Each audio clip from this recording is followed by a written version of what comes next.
age limit. I know my husband is still here. He's watching over us. I don't remember the last time I slept. I couldn't sleep last night. And Charlie, baby. Charlie, I promise I will never let your legacy die, baby. I won't. I promise I'll make Turning Point USA the biggest thing that this nation has ever seen. I promise. Oh, Charlie, I love you. I love you, baby. Rest in the arms of our Lord as he blankets you with the words I know your heart always strived to hear. Well done, my good and faithful servant.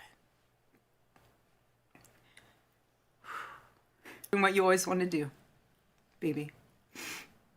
Making heaven crowded, right? That's what it's all about.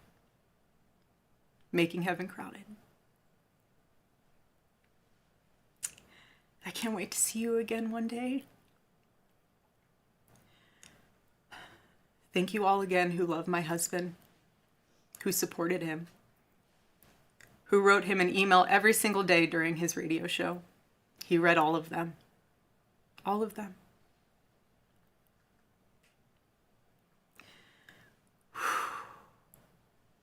God bless you all. And may God bless America.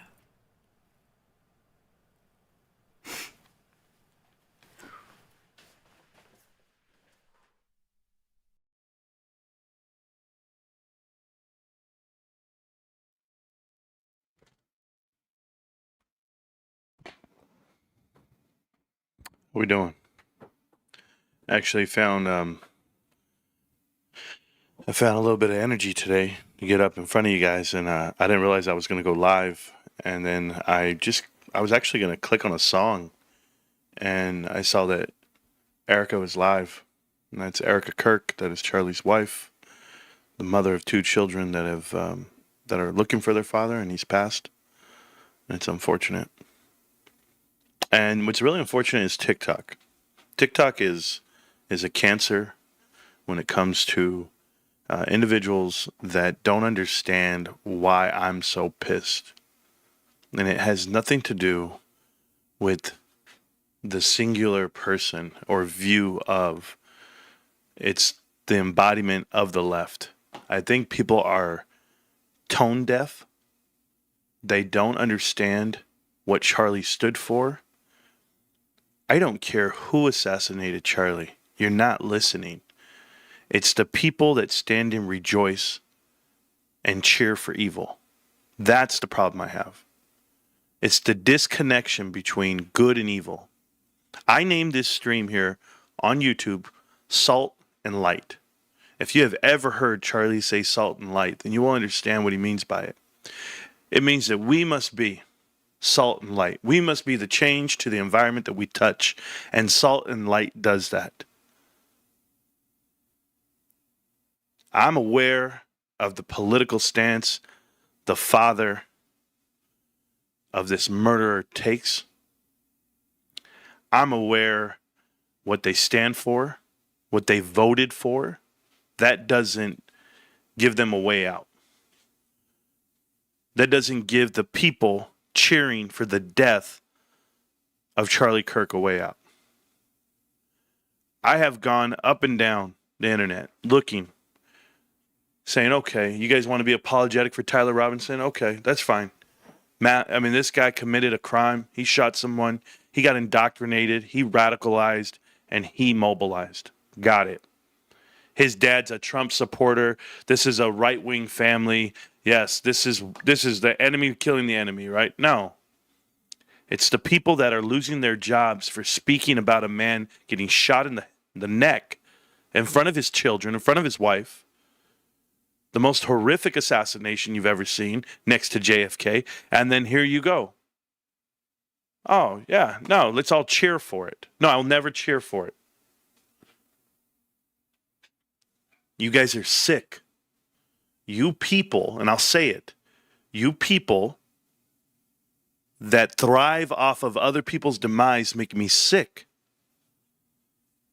And I see it every day. I wake up and I talk to people, and there are people out there that wish death upon you, that wish that you fail in life.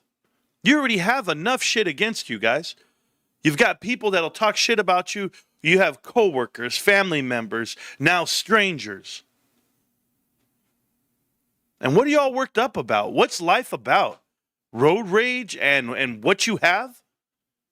I'm telling you right now, I had a person roll up next to me this morning, road raging, trying to get around me, trying to do whatever. I don't care. They rolled down their window to say something to me like they could ever kick my ass. And you should have seen me. I looked right at them and I smiled. It threw them for a loop. I go, oh, hi, good morning. Hi. He's right there. Hey, man, I'm trying to get around you. Right. Hi, good morning. Thank you. I might be borderline psychotic. You can't trigger me. Yeah, I know. I make a running joke all the time, guys. It's because I own GameStop shares, right? I'm a GameStop investor. I'm doing well in life. That's life. No. It's because I'm led by the divine. I'm led by my Lord and Savior. I'm led by my family, my wife, my children, success. That's what I care about. I don't care about the trivial things. I don't give a shit about who wins a football game. Not at all. But when you take someone's life and people say it's justified, I went into a damn live stream on TikTok this morning, and these people, and I say these people loosely, were saying, we need more of this. Candace Owens next. We need to get out there, and there's a blatant racism in this country. And I'm just like, this is hate speech. This is unbelievable. I wish and I hope and I pray that people go back and watch those debates from Charlie to the people. And don't just take the snip clips. You know, people hate Charlie Kirk for the information that they were told about. Charlie said this. Oh, did he? Really? I said it to a lady today. I was in the call and I go, hey, can you tell me one thing that he said that you didn't agree with? They didn't know what to say. I said, no, can you say it right now? You're up in arms. You're mad. You're angry. I want to know, what is the one thing that you don't agree with?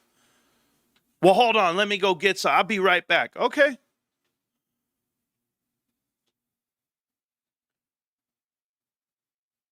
I've got it right here. It says you're led by Fox News. Kid, I don't even watch the news. I don't even have TV.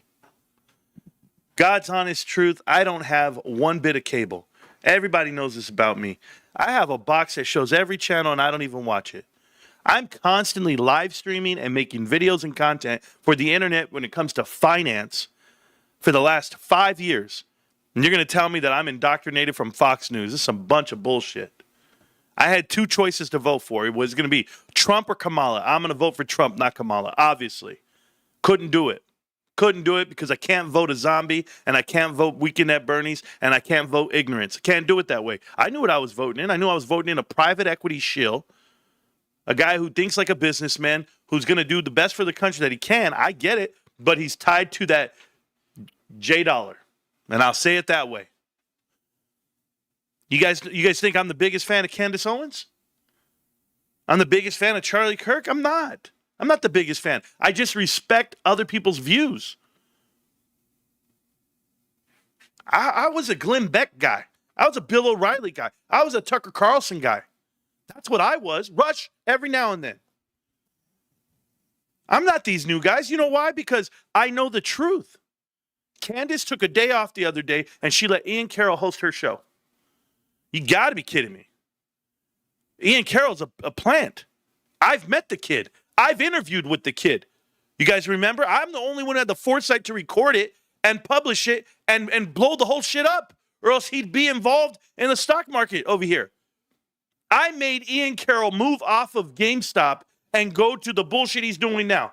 And don't you ever forget it. And that happened 2 years ago. But I'm the wrong guy. I've had everybody try to come into this chat and try to take the platform. And you can't. You can't, because I'm not a child. I'm not beholden to a corporate dollar. You can't tell me. I can make a stance and a point right now. What are you going to take from me? Nothing. I can't be bought and paid for. That was the whole point. Trump's cabinet comes in here, talks it out. Nothing. Can't get me. Martin Scarelli can't come get me. Nobody. They offered me money. They offered me spaces to go do things. I said, no, I'm not going to do it. And those same people are rubbing shoulders with Candace right now. Bill Pulte and Trump right now. You don't think so? I've got the messages. Got little Andrew Tate saying, who's the next one to die? Okay, I don't know. I'm a little YouTube channel. I'm the smallest guy can be, but you tell me how the hell we can touch all four corners of the earth with this show. Because it's happened. The analytics prove it. Do you know, guys, that we were averaging 9,000 views? Listen to me very clearly. We were averaging 9,000 views every 48 hours on this show. We are currently over 125,000 3 weeks later. I am not playing with you. We have 10x'd our viewership in the last 2 weeks, 3 weeks. What do you think's happening? Who do you think's waking up? Who do you think's opening up? Go look at the analytics of this show. I guarantee you, I'm well aware of the crowd that's watching. I was averaging 20 subs a week if I'm lucky. 100 a month if I'm lucky. We did 500 in the last 3 weeks. I'm not stupid. TikTok, I did 6,000 more people just yesterday. Don't start with me, guys. They can come into this chat, all the haters in the world. I know what the angle is. The angle is you, the viewer. Manipulate the words, try to get a different message across, get a new person into the chat. I had somebody DM me today. Hey, what do you think about this? Hey, I see you do finance. We should link up. We should. And I'm just like, good luck, lady. Never going to happen. There's a whole different mentality here. Tucker is a plant too, trust me. I'm well aware of where they're at. Why didn't GameStop rip on earnings? Does it ever? Let me ask you something, Vlad. Does it ever? You know why it doesn't rip?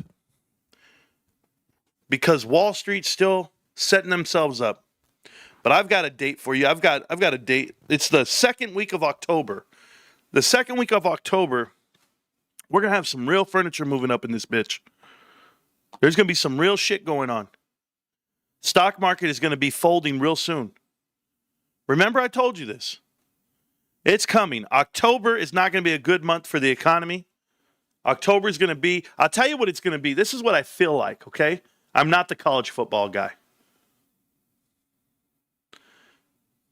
Here's what's going to happen. The Fed is going to lower rates coming up. 25 basis points. I don't think they're going to do 50. If they do 50, then they just spark inflation, stagflation, and we have a true recession in the moment. They're going to go ahead and tag it down. They already priced it in. Here we go. And money's going to move sides, and we'll see how the stock market is going to go up. The SPY is going to go up for about a week or two. And then somewhere in there, someone's going to say, this is the top. Let's take these profits now and let's run for the inevitable. The long draw out. Because guess what they're not going to do? They're not going to lower rates again this year. They're not going to do it. So you're going to be stuck where you're at. No one's going to bite that bullet. And we're going to wait until Jerome Powell gets replaced at the Fed, and that'll be next March. So March, April come time frame, then maybe the stock market goes back up. But as of now, it's going to start coming down. That's what's going to happen in October. And you know what else happens in October? GameStop happens in October. GameStop issues the warrants for their shares. 1 warrant for every 10 shares you own. I currently have 135 warrants because I have 1,350 shares of GameStop. And I'm going to be sitting here be waiting on it. Yeah, I'm strapped on cash. Yeah, I'm strapped on my life. I live it in front of you. I don't shy away from it. I'm not some multi-millionaire. I'm a dude that pays his bills and tries to survive to the next day. God willing. God willing. But don't worry about the price action. Don't let that be your deciding factor if you're going to invest. You know, I actually talked to a friend today, a lifelong friend, someone I've known since I was 10 years old. She said, Marantz, I retired. I'm ready to do this. What do I do with my money? And I said, you pay your bills. You pay your bills. She's like, but hold on. Don't you invest? Don't you have? I said, hold on. No. Don't worry about me. Don't ever think you're me. You make sure that your family's secure and all your bills are paid. Then if you want to throw $20 at something, I might be your guy. I might be. You know, I loved what Erica said there when she said that it's going to be the biggest it's ever been. Turn Point USA, and I'm going to help. I'm not going to sit on the sidelines. I'm not going to just let Charlie Kirk die in vain. I'm going to help. Have another on me. Send me a PayPal link. Have a double. And Endgame, I'm fine. I don't need to use PayPal or anybody like that to receive funds for the show. I have a partnership with YouTube, and I stick with YouTube. That's it. They've been supporting me on this platform for 4.5 years. Now, I'm really close on TikTok of getting to where I need to be. I need about like 22,000 more followers on TikTok, and I can do it. I know I can if I just keep plugging away, and I will. But when I do, then I'll have that other side. But I can't tell you I took any shortcuts. I'm here in Marantz watching and listening. When I can't watch, I just finished cutting 3 acres of grass. Well, that's a hell of a flex there, Aaron. Listen, guys, I'm not going to be all doom and gloom tonight. I'm not going to be just, hey, Charlie Kirk assassination and the talk of that. I know, trust me, it affects me so much. It pains me all day long. All day long, I can't function for shit. But this weekend's a different weekend for me. As you guys know, I've been AFK for about 3 days, so you didn't see as much content coming out of me like you had in the past couple of weeks. It's going to be no different from this weekend. This weekend, I'm extremely busy. Even Monday, Tuesday, Wednesday of next week, up until about Wednesday, I'll be tied up. But once I'm free, then it's a free run at YouTube and TikTok, and we're going to hit the ground running. Up until I can start making announcements to you guys based off of what we do. You'll know because this number here, the 33,000 number, is going to go up significantly if I have my way. And I want to get to 40,000 by the end of the year, and if not more. I just have to make sure all my stuff's taken care of on my end. And I just want to thank you all, everybody here, all the support, all the views, all the subs, all the thumbs ups, all the memberships, all the super chats. Everything that's happened to this show over the last month has been extremely beneficial for what we're trying to do. And what are we trying to do? We're trying to do this full time. We're trying to do this for the rest of our lives and give out the right information and have a platform to do it. And we built this from the ground up. Half of you guys know that we've been here for almost 5 years now. So it's not like I just woke up yesterday and decided, this is what I want to do. No, I've been transitioning for this for a very long time. So I've had some setbacks, some amazing setbacks. I've had the hardest road that I think I could possibly ask for lately, to the point where I almost had a breakdown, where I almost gave up, where I almost, where I don't want to be here. And little things remind me that I need to be here. So I was having a couple of rough days, and the lowest moment of the week was when Charlie was assassinated. I was actually walking through Target with not a thing to do. I was letting the time pass because I didn't want to drive home and spend more gas, and that's the way my mind works right now. Like, I don't want to drive places to spend gas. I don't want to go places to spend money. I'm conserving everything I do because I want more GameStop, or because I want to live a different life, for the rest of my life. So I told my wife, she's like, what are you doing? And I don't have to live like this. I don't have to do what I'm doing, but I put the stress on myself, the healthy paranoia, because if I don't do this, then I won't reach the goals I need to reach. And that's why I don't think people understand the animal that they've created. They've created an animal on the GameStop side, diamond handing, all that great stuff. But when you assassinate Charlie Kirk, and that means anybody could die. Anybody, any free speech person could just get killed for their words.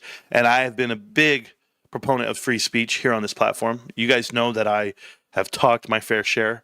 I had a cease and desist letter come from my employer. As far as this channel goes, I was told I would never get promoted again if I kept this channel going, and that was true.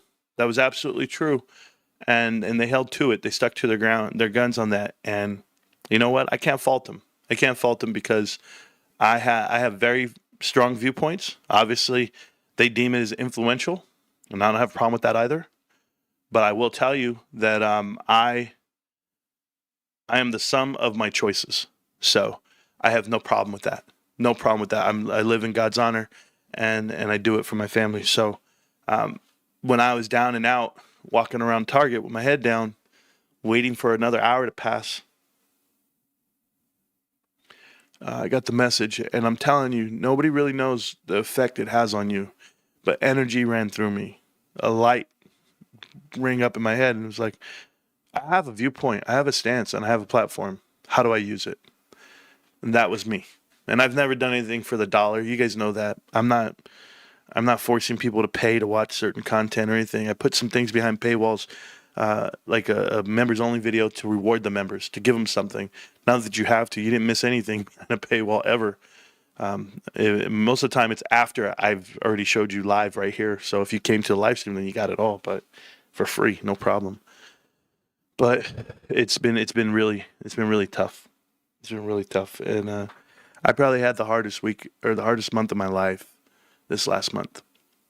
And I'm not just being like a doom and gloom type guy. I'm being dead serious with you guys. And I think Amo, I think Stacks, I think Jay, I think Kyoto, Ruben, Hot This Year. They're all in the chat. They're all in my Discord with me and the mod channel, and they all know what I'm going through. And I think that's what really blows their mind sometimes, because I'm going through crazy shit, and then I pop up, and I'm like, hi, guys, welcome back. Welcome back to Marantz Rantz. Plenty of good information, a little bit of motivation. And I always told you, if I ever wrote the book, it'd kill you guys. It'd floor you. But the saga's not over. We're still grinding. GameStop's still amazing. Had the best earnings it's ever had in the history of the company. And yeah, the price didn't move. It moved up 10%, but it didn't move the way it could move. It should move, but it will. It will eventually. And that's the way it goes. Call your brother, cuz. Yeah, I could, James. I've apologized to Rico plenty of times. Rico's not like me. Rico doesn't have compassion. He doesn't have empathy. He doesn't have a heart. Rico's a different type of animal. Rico, if you know what he is, he's a survivalist. He only cares about himself, but not in an evil way, just in a very selfish way. And I couldn't ask my brother for help with my show. I couldn't ask my brother for help in life. He's not like that. He's never been like that. So I'm the only one who has a heart. I'm just telling you. Rico's the kind of guy you call and be like, yeah, all right, good luck. I don't give a shit. Boom, and hang up. It's always been that way. It's nothing new. I don't hate him. I don't hate my brother at all. I love my brother, and I miss him. And I met a twin today. I was doing this thing, and I had my birth certificate with me, and they were reading my birth certificate. And they go, yo, you're a twin. And I was like, yeah, I'm a twin. I call my mom every day, bro.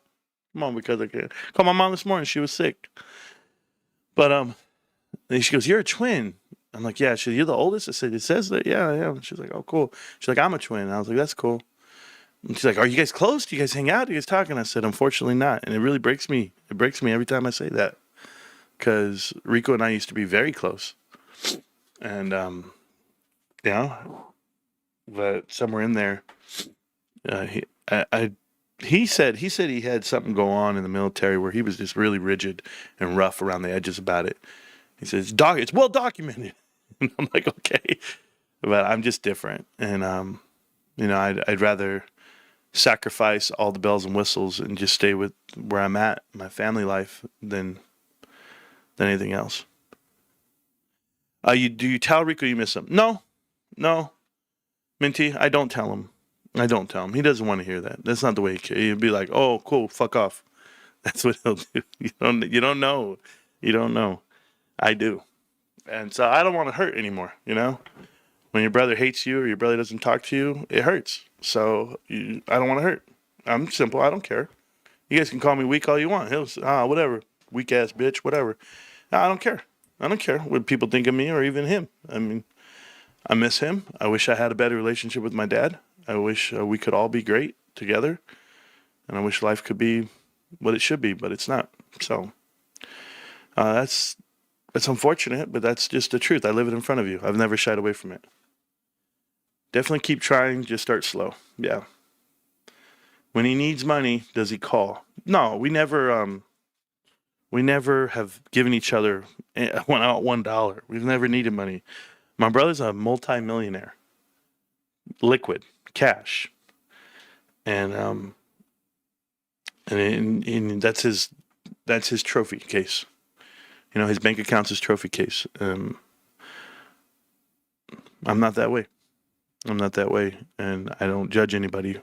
I don't judge him for it though. Like, that's him. That's who he is. He's always been that way. So, I'd rather have the channel I have, and I'd rather have the following I have, and I'd rather have the people around me, and my kids and my wife. I'd rather have all these things that I have than to sell out for $1. I'm just not that way. Yeah, I mean, it's just it's one of those things, Jay. It's one of those things that if people ever really like got there to know the whole story, it's like it's one thing to tell everybody you're the greatest at everything, which he's absolutely. He's a genius. I'm sorry to tell it to you a different way. You know, he was military intelligence for 20 years. He's cybersecurity expert for the damn National Security Advisors agency, whatever, NSA. The dude is brilliant.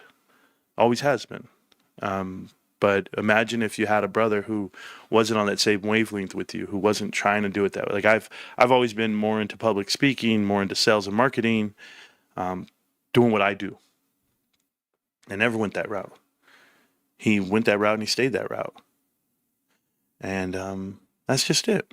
You know, and if that's how you award people things or how you get recognized, then that's fine. You know, I was Soldier of the Year for the Army. I was MACOM Soldier of the Year. That means Major Command Soldier of the Year. Rico was Soldier of the Year the next year. Like, you can do it too. He was Fort Huachuca Soldier of the Year, the whole installation. I was Soldier of the Year for all of Korea, second ID. And we've both had great accomplishments, and we have plenty of mistakes and faults along the way. God, it's been terrible. No one's perfect, but you would paint it that way if you could. But there's always been a grind. There's always been a struggle. So, sounds like the movie Accountant. Yeah. He's a martyr. Major change with very swift justice is coming. Yeah, I mean, Jay, there's other things going on there. You know, if you just saw Erica Kirk just did a whole speech, and we were playing it live at the beginning of the show, but I only cut the end of it. I'm sure I'll watch it again, but it's very heartbreaking and it's sad. So I know Kirk was pushing Trump to release the Epstein files. Do you think he'll honor his memory by releasing the files? Would be nice touch coming from Trump. No, I don't think, guys, I don't really think the Epstein files have anything to do with trying to protect celebrities Charlie knows what it is, just like I do. That's the private equity angle. If you understand what they say, I can't say it. I'm not allowed to say it on the stream. I won't have a platform. And if you guys can't do deductive reasoning on why and who's at fault, when I say Leon Black, when I say Apollo Global Management, when I say Drexel Burnham Lambert, when I say these things, and these are the people that are on that list, you know, the fact that, is it Stephen Decker? Is that his name? I can't remember right now. Bought the island. He lived in the Virgin Islands the whole time. He lived there the whole time that they were doing everything. So if he's a Drexel Burnham Lambert alum, he lives in the Virgin Islands, and Leon Black is on the Virgin Islands at the same time. Of course, they're all doing the same thing. They're all in the same circle. But yet you let Stephen Decker go ahead and buy the island, and now what? Like, are you guys tracking right now? Like, it's all the same thing. So anybody who's involved with private equity is involved with Jeffrey Epstein, and that's involved with the Trump administration. And if you guys do not know that, then you do not know who's on Trump's cabinet and his admin team. And that's just business. That's the cost of doing business. I'm pissed off at the Virgin Islands for allowing them to buy their freedom. They allowed J.P. Morgan to buy their freedom. J.P. Morgan didn't want to answer as to why they funneled $1 billion to Jeffrey Epstein. And that was just brought to light last week. So, covering up for Benjamin Black, the new appointee. Benjamin Black, 40 years old, guys. He's 40 years old. He's the son of Leon Black, and he's managing our international funds for the government. Like Trump just awarded him the position in February. There's just no way you guys don't understand what they're doing and hiding and creating the influence. And Donald's, what can you do? You're bought and paid for. Says lighting is amazing. I have a whole bunch of lights on me right now, so thank you. I changed up the lighting for the show. I had to pay for it, and it cost me an additional $100, and I don't have the 100. I don't have it like that right now, guys. I will one day. I'm planning out my life in front of you, and I wish I could tell you more, but when it's time to tell you more, it'll go out. They've never been on live at the same time. Yeah, sure. Wow, I just Googled who Leon Black is and found the New York Times article about JP. Yeah, I could tell you more, Maddie. We can go down the whole list, but there's no doubt in my mind that they're all attributing Epstein Island with Jeffrey Epstein and his madame, and you can't do it that way. It's not them. It's Leon Black. And I can say this, Leon Black, until you can stop me, cease and desist, and give me a letter, which I'd gladly go to court with you on this. You, Leon Black, paid the Virgin Islands, and you paid the governor there, who all the lawyers for Jeffrey Epstein and his estate have a partnership with the governor. If you guys are not familiar, and that's who Leon Black was paying money to. So if you guys know how they funneled the money to Jeffrey Epstein, Leon Black paid $175 million plus the 60 to get free. So $250 million is a lot of money to cover up your escapades. And if you don't know about the employees of Apollo Global Management and them having ties to the same verbiage, Russian models, Russian ballerinas, then you don't know who Adam Aaron is at AMC Movie Theaters, the CEO and chairman of the board, who was blackmailed 2 years ago and catfished. And he blatantly said it, guys. It's right there in writing. He says, "Do you remind me of a Russian ballerina that did unimaginable things to me?" And he was talking about a 17-year-old and an 18-year-old. How is this legal? How is this okay? And how are people still investing money with these people? How did they not lose their jobs? Because they all worked for Apollo. And when you work for Apollo, that's Drexel Burnham Lambert. And when you work for Drexel Burnham Lambert, you're Mike Milken. And if you're at the Mike Milken Institute, well, then you know where the money's at. Who did Trump pardon before he ended his first presidency? Mike Milken. So yes, I have a very big problem with people saying the Jeffrey Epstein list needs to come out, and they're thinking about celebrities and they're thinking about bullshit when it's really just Leon Black. Leon Black went to Russia with Trump in 96. Leon Black went to Russia with Trump in 2017. I have pictures. I've shown you. Leon Black's son works for Trump right now. So yeah, tremendous influence. Put the button on him. Put the pressure on him. Now you can't release that list. It's going to be Leon Black, and it's going to be Asylum Entertainment Group, Asylum Investments. It's going to be the Black Foundation. Who's the chairman of the board of the Black Foundation? The Family Fund Black Foundation. Jeffrey Epstein. He was the chairman of the board of the Black Foundation. You're going to tell me that he didn't know, Leon Black didn't know Jeffrey Epstein was into girls, underage girls? He had a Russian girlfriend for 9 years that he paid under the table $100,000 to hush money for 9 years. Millions and millions of dollars. Nope, no big problem. I'm just going to go ahead and pay for her college, her apartment, and $100,000 a month just to keep her quiet. That's Leon Black. There it is. I just got flagged for misinformation on the live stream, guys. Remember this. Just got that. Okay. What's up, fraud? Where's my job offers? I have no idea what you're talking about, Aurora. No idea what you're talking about. Do me a favor. You called me a fraud? Let me be a fraud by myself, please. I have no idea who you are. But there you go, fraud. You know what happens is they get catfished themselves. Yeah, exactly. You were talking to the wrong person. The live cut off? Yeah, sorry. What can I do? Is it back now? I don't know. You know, people are all up in arms because they'll call it misinformation, not knowing what we really are about. Now, Charlie Kirk stood for a lot of truth, and he was willing to debate people in their face and give out the opposing view. And like I told you guys, you have to have great respect for your opposite. You know, show some empathy, show some respect for the opposing team, whether it is liberals, whether it is, you know, the Redskins or any other team out there. Show them the respect, the meltdown, everybody.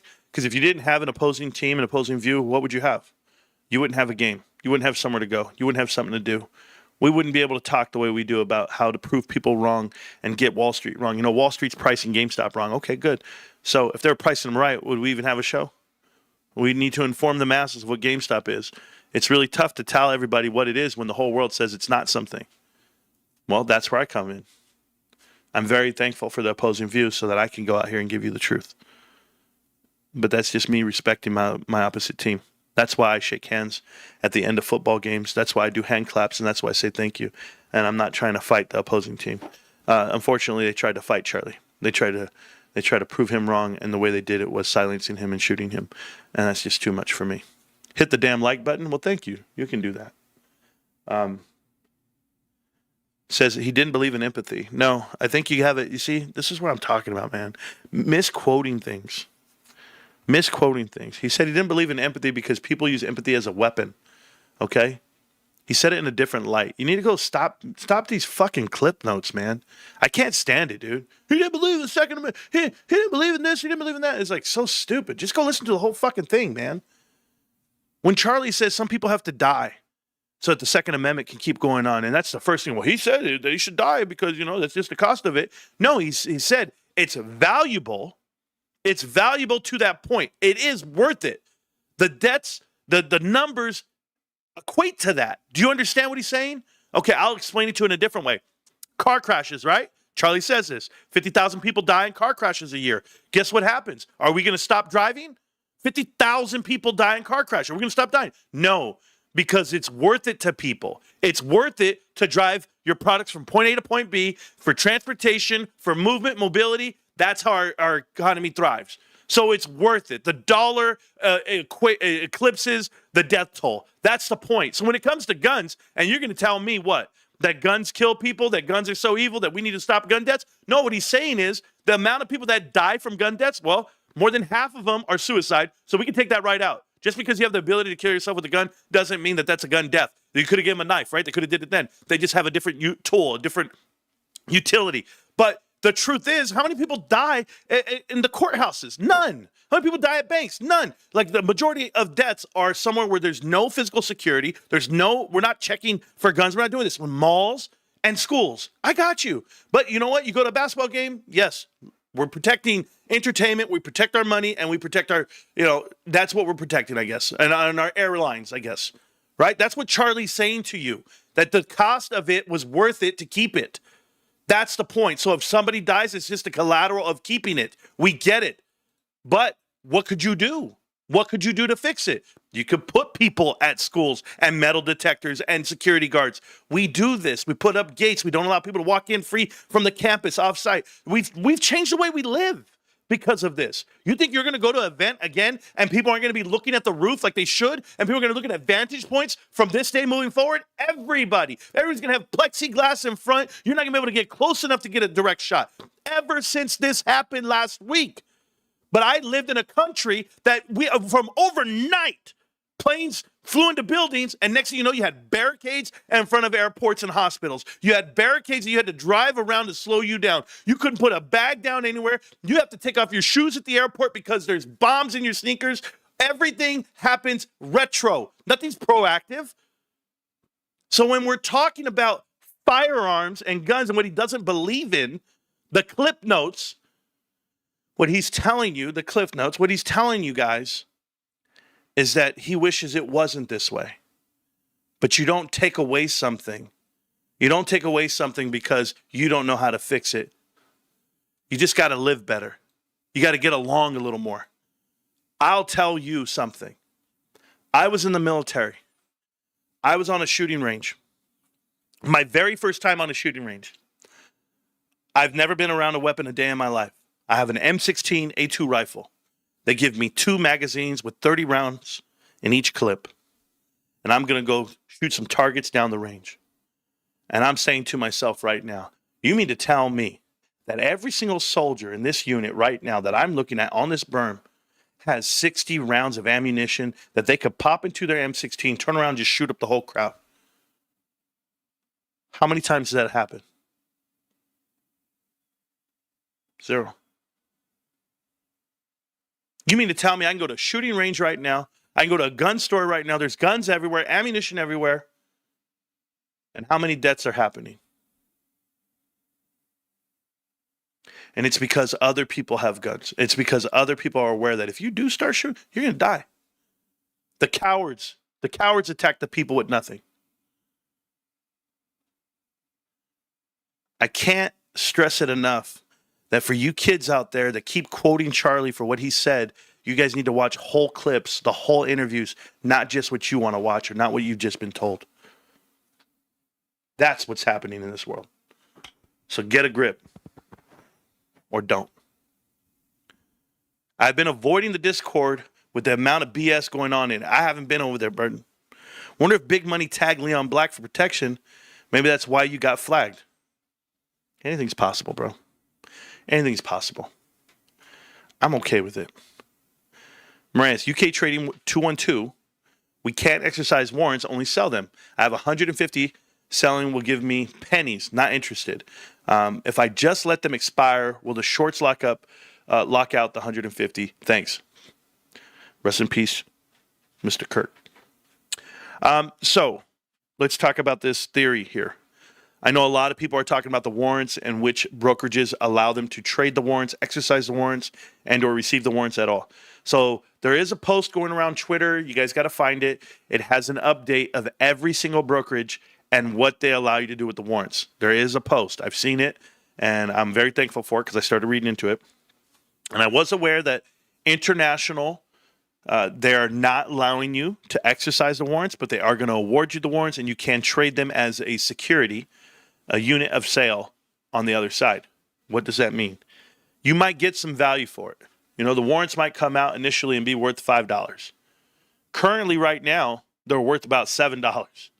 And what do you mean, Marantz? They're not $32. The stock is not $32. Why would I ever buy it for $7? You're going to have to buy the difference. And you're going to understand what I'm telling you real soon. When this price goes up all the way to 32, you're going to be breaking even on your warrant, right? Well, what happens when it goes past 32? People will start paying a premium for the stock that they're about to buy, about to exercise on it. But if you stack warrants, you will be able to get value for them if that stock goes up over the next year. And I mean if the stock goes to $45, $50, and you're sitting there with warrants that you bought for $1 a piece. You have a whole handful of $1 warrants, but look what they have now. Now they have a premium on them because the stock is $13 above the actual price. So you might make some money off the warrants that you're awarded. Remember, these are free warrants. You're not paying anything for them. So before you get up in arms and say, what can I do with them? It's free at the moment. So you might be able to go ahead and pocket some money over time. Just keep playing with it. Me, personally, I'm going to see if I'm going to buy some warrants. I'm going to see about it. I got to see how Fidelity operates on it, what they allow me to do.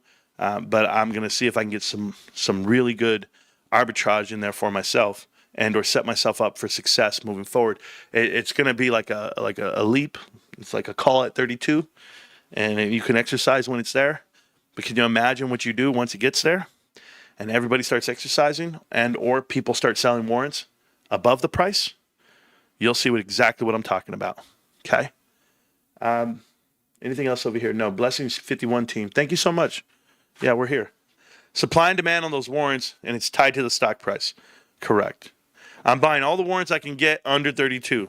Taco Bandit understands what I'm saying. I have 5 guns in my house, and none of them have shot anyone. Thank you, Jesus. Thank you. You understand. At birthday dinner, be back in a few. Yes, happy birthday, Amber. Appreciate you so much. Thanks again.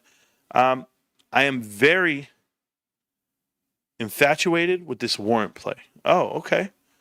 Cool. I don't think I've said that word in a long time, infatuated. I'm very infatuated. Because I read, I'm very fat. That's what I read. And I was like, yo, I'm very fat. I have to qualify next week. United States Air Force. Drugel. You're going to the Chair Force, bro? Good luck, bro. I mean, Nobody's gonna respect you in that shit. You know what? I've never met a veteran. Whenever we meet these veterans. We're like, "Yo, what's up, bro? What you doing, bro? What unit were you in?" "Oh man, I was in the Marines." "Oh, cool, Semper Fi, cool, bro. Yeah, no problem." "What were you in?" "Oh, I was Navy, man." "Oh, okay." "What were you in?" "I was in the Army." "Oh, where are you in?" "Coast Guard." "Get the fuck what?" Space Force." "No, Air Force, bro." Nobody cares. Nobody cares. There is 16 years. Oh my God, bro. There is nobody. There is nobody that's like walking around like giving you a pat on the back and saying, "Hey, thank you for your service." You know, the last time I heard somebody thank an Air Force dude for their service, I have never heard them do that. Never. Never. I promise you. I'm very fat with the GME shares. Drew Soul, keep going. I'm really glad I've been layering in to GameStop last week and hadn't spent all my money yet. The rest will be for warrants. Minty, I'm going to be ready for the warrants, man. We don't assess the warrants until 10/3, correct? Exactly. They're going to hand them out. No, that's the record date. We get them on the 7th, I believe. We the field goal kicker of the DOD and the DOW. Right? Drew, is this the shit you guys say to yourself? These military guys are something different, bro. These, and I don't mean to say military. These Air Force dudes are something different. Should I DRS? I don't know. Do you want to waste my time? Go for it. It's better to own the warrants or the stock. I feel like the warrants provide more upside. Yeah, Mr. Strubble, that makes sense, bro. That makes sense. Can you imagine how many of these people are going to be coming in and buying warrants that don't have stock? All I want is warrants, bro. I think this is a great steal. These guys, man. They don't even own shares, bro. They're just going to be going, "I want the warrants, bro." "No, I'm playing warrants." Okay. Keep doing that. How can I get a Marantz mug autographed? Ooh, Derek. You want one autographed, bro? Well, you guys know where to get these. They're in the shop, right? In the Marantz Rantz shop. You guys know that. But how do you get it autographed? Derek, that's a great question, bro. I'll have to buy one, and then I'll have to send it to you. Hey, one day. How about that, Derek? Don't do it right now. I'm strapped on cash right now. I'm strapped in life right now. Just, it's not even cash. Like, I guess we're fine. My wife always tells me we're fine. You guys know, I don't know if you guys know, I never know how much money we have. I was going to be rude with you. I never know how much money we have. I give my wife every dollar. I just give her the money. I go, "Here you go." And I have auto bill on there, all the bills out of my account. So any extra money I get, it just goes to her. And then I funnel $20 over here. But I stopped the funnel. I was like, "I can't do it right now." And she was like, "You can. We're fine." I was like, "Nah." Whenever she says we're fine, that means she has money, not me. But no, I'm straight, man. I'm just chilling. Marantz, I'll pay for the shipping. Robert, calm down, bro. Calm down. I don't understand the warrants. Oh, good, Michael. We'll talk about it right now. So, I'll bid my custom pillowcases. You slow down, bro. All right. So let's talk about, we'll use video games. Okay, is that cool with you? Or we'll use Pokemon cards. I'll use Pokemon cards. I don't care. I got some cards here. So, I got a Tony Romo autograph card, so here we go. So, I'm going to explain the warrants, okay, and how they work in the stock market and what's happening with GameStop shares if you guys own them. So come October 3rd, I believe that's the date. Don't quote me on this shit, but it's pretty much the date. So that's the date of record, if I'm not mistaken. You know what? I'm too official not to be official. Excuse me. Hold on. Let me pull it up so that we can just get it correct. SEC. Everybody knows what the SEC stands for? Securities and Exchange Commission, Marantz. Cool. So you go to the SEC website, go ahead and go to sec.gov/search-filings. You're going to type in GME.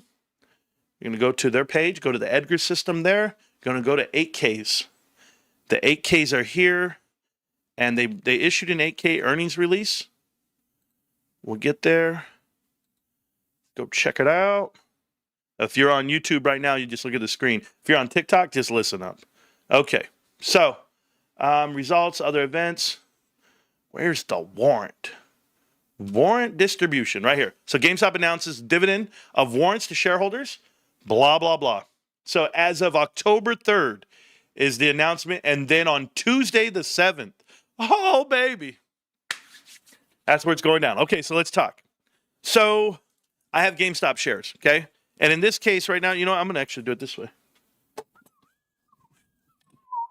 You guys know I got this from YouTube, a little gift, because we got a lot of followers. We got a lot of stuff. Okay, cool. That's a cool little thing, right? Yeah. So, anyway, back of it. Let's talk it out. So, let's just say you have 1,000 shares of GameStop on October 3rd. 1,000 shares. And I'll even do it a different way in a minute. Just give me 1 second. Let's go here. So let's just say you have 1,000 shares. Or let's just say you have 51 shares. Or let's say you have 434 shares. Okay? Just let you see it. So, you get one warrant for every 10 shares. So here you're going to get 100 warrants. Okay? Hey, Charlie, take notes, Charlie. And is it Charlie? Is that his name? No. What's his real name? Jackie. See, I'm in my world of Charlie Kirk. Sorry, Charlie. Rest in peace, baby. No. Jackie. Why'd I ever call him Charlie? I don't know why I just did that, but it's cool. I'm in another world, guys. Anyway, Jackie, take notes. Okay. So, here you go. So, you're going to get 100 warrants. Right here, if you had 51 shares, if you only had 51, you'd only get... Oh, come on, babe. Mama, I'm live right now. What's going on? Yeah, I'm very live. I love you. Bye. My wife. She coming home, baby. Coming home early. Well, on time. She coming home on time. That's different. Yeah, wifey called. Sorry, TikTok. Wifey called. She gets all the phone calls. Okay, so check this out. So if you have 51 shares, you're only going to get 5 warrants. You round down. You don't round up. So if you had 434, you're only going to get 43 warrants. Not the extra 4. That doesn't count. So what everyone's trying to do right now, everyone's trying to get their share count to a 0 at the end. Because you want to have a 0 so that you can divide your number by 10 evenly. You have to be able to divide your number by 10 evenly. So the warrant. So you're going to get this warrant. Depending on how many shares you have on that date, October 3rd, on the 7th, they're going to give you warrants for the amount of shares that you had on record. So what the fuck is going on? What the hell is going on with my face? What the hell was that? You guys didn't tell me shit. I had black stuff on my face. The hell? I looked like I was going to go play football. Okay. So once you get the warrant, okay, in this case, the 1,000 shares would have given you 100 warrants, okay? The warrants are $32 strike price, okay? They're a $32 strike price. The reason why they're $32 is because GameStop gave it that value. GameStop said you can sell the warrants for $32 strike price. So the warrant is just a rights offering. I'll do an RO. Rights offering, okay? And what that means is you have the right to buy a share at $32. When the price gets there, you can exercise your warrant and they will give you 1 share. Boom, from the coffers. GameStop is issuing it out of the coffers. And because GameStop's current float is 447 million, okay? Plus the 447 million, they're also have those other warrants out there, the total, or the other shares out there from the bonds that they issued. They have it all the way up to 591, I believe, million. They called it 590.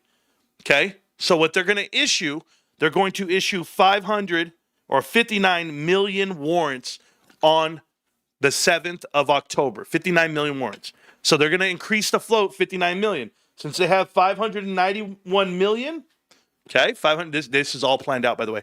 Since they have 591 million, they're going to take the float, potentially, if all warrants are exercised, to 650 million shares, giving GameStop 350 million shares still to be given out at some point throughout the next couple of years. I mean, they can dilute this float all the way up to 1 billion shares. That's what they have in the bylaws. But the 650, the 59 million that they're issuing right here are at $32 strike price.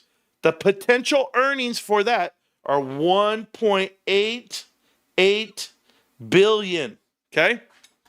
Now, let's keep going. We're not going to stop there. Hold on. I gotta get a sauna or something. I don't know. I gotta get something to wipe this off. Okay. So, I'm tired of getting my hands dirty. All right. So, they're going to be able to exercise and raise 1.8 billion. They currently are sitting on 9.2 billion based off of cash and Bitcoin, right? So that's what they have. So they're going to take that up 1.8. That means they're going to come out of this with $11 billion. Current market cap for GameStop is what? $11 billion. So funny. They're going to have cash and Bitcoin, the equivalent of the market cap. Their company makes $525 million a year, but hey, whatever, right? Hold on. Oh, had to rub my nose out. We're good. Don't worry. It ain't that. It ain't that book of sugar. Sorry there, Jackie. I'm not doing what you do. Okay, so right there, that's what's going on, right? So now let's talk about the $32 and let's talk about the strike and what it means, okay? So why 32? That was maybe the board select 32 as the price target. What does that mean? The board expects the stock price to a 50% increase in a year. No. Listen. So remember that everybody that has bought shares from GameStop after their float was 304 million. Okay? Their float was 304 after we did the 4-to-1 split. Okay? Now, the float is 447. The difference in here, everybody bought on average $28 a share. They bought 143 million shares. 143 for about 28 bucks. That equaled $4 billion. We raised $4 billion. Total, it was like 3.1 because we already had 900 million. So 3.1 billion is what we raised, okay? But it came out to 4.6, 4.5, 4.4, whatever we ended up with, right? So if all these people bought shares at 28, all the bondholders bought in, and their conversions are at 29, 28 and plus, then 32 is a little bit of an increase, and we're offering it to the current bondholders. I don't think people see the other side of this yet. Okay, I'll explain it for you. The bondholders gave $1.5 billion on one end, and then they gave 2.7 on the other. They're now tacking on additional 10%, because that's still 1 for 10, 10% on top of the bond. So if you did 1.5 billion on the first bond, GameStop says, we're going to offer you 150 million more. Do you want to keep buying into us? Obviously, they do. But they're not giving it an expiration date. They're getting the cash up front for shares exercised now. This is not a bond. This is not that they have to pay back. You're buying a position of shares, exercising within the rights of the bond offering. Additionally, the next bond, which was 2.7 billion, they're offering them $270 million of additional stock they can exercise. So what this does immediately is give GameStop cash to make $100 million a quarter on interest. That's what this does. You take it up 10 more percent. So 10 more percent on the whole total. If you guys know the whole total, it's getting bigger and bigger. It's called combined interest. It's happening. It's rolling through. GameStop is doing financial engineering nobody's ever seen before. Now, the two largest shareholders of GameStop, obviously individual shareholders, are Ryan Cohen and Roy Kitty. They both have the ability to exercise. I know for a fact that Roy and Kitty can exercise the whole 10%, not based off of cash on hand that he might need, but he's the type of guy that will sell his position to buy back in. He has no problem doing it. You have to think about the strike price, guys. You have to think about it. If this stock goes above $32, any amount, $10, $8, $5, you get to keep the difference. You get to keep, if it goes to 40, you're now $8 plus per warrant exercise. What do? You just sell as many shares as you have, and you go that route, especially if you're in this company long. And that's what I'm debating. I'm looking at it and saying to myself, am I prepared to sell my shares at $50 a pop if I'm sitting on enough warrants to exercise? I'll sell enough just to exercise the warrants. I'll use my own position. That's the whole point. So to be a billionaire in this world on this investment, like Roy and Kitty will be, like Ryan Cohen is already, these guys have the ability to exercise and scare the shit out of people with this instrument, because the idea is that if you have this warrant, and just in our case, okay, because I'm going to get back to us, and I don't want to use big numbers and the whole amount because you guys are asking, you're confused, and I'm going to explain.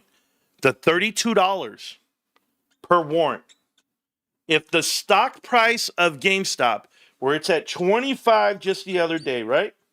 If it goes to 32, those warrants become active.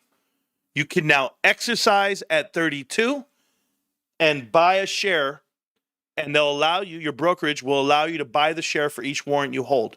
You can convert the warrants to shares when it hits 32. That's the caveat, okay? Now, let's just say it hits 32 and you don't have the money to exercise. Do not panic. That warrant has value. Someone's going to want to buy your warrant so they can buy the share at 32. But maybe 32 is a break even. Maybe they go, you know what? I'll buy the warrant when the stock hits 40. Now you have an $8 warrant net value. There's this whole idea of strike price and what you actually have. So if you're here and the stock goes to $40, you can sell your warrant, the $32 warrant, for $8. Maybe it goes up higher at some point. Maybe at some point people start, because of supply and demand, they want more warrants to exercise. Maybe they're very bullish 6 months in. Remember that these warrants are like call contracts, so they have theta.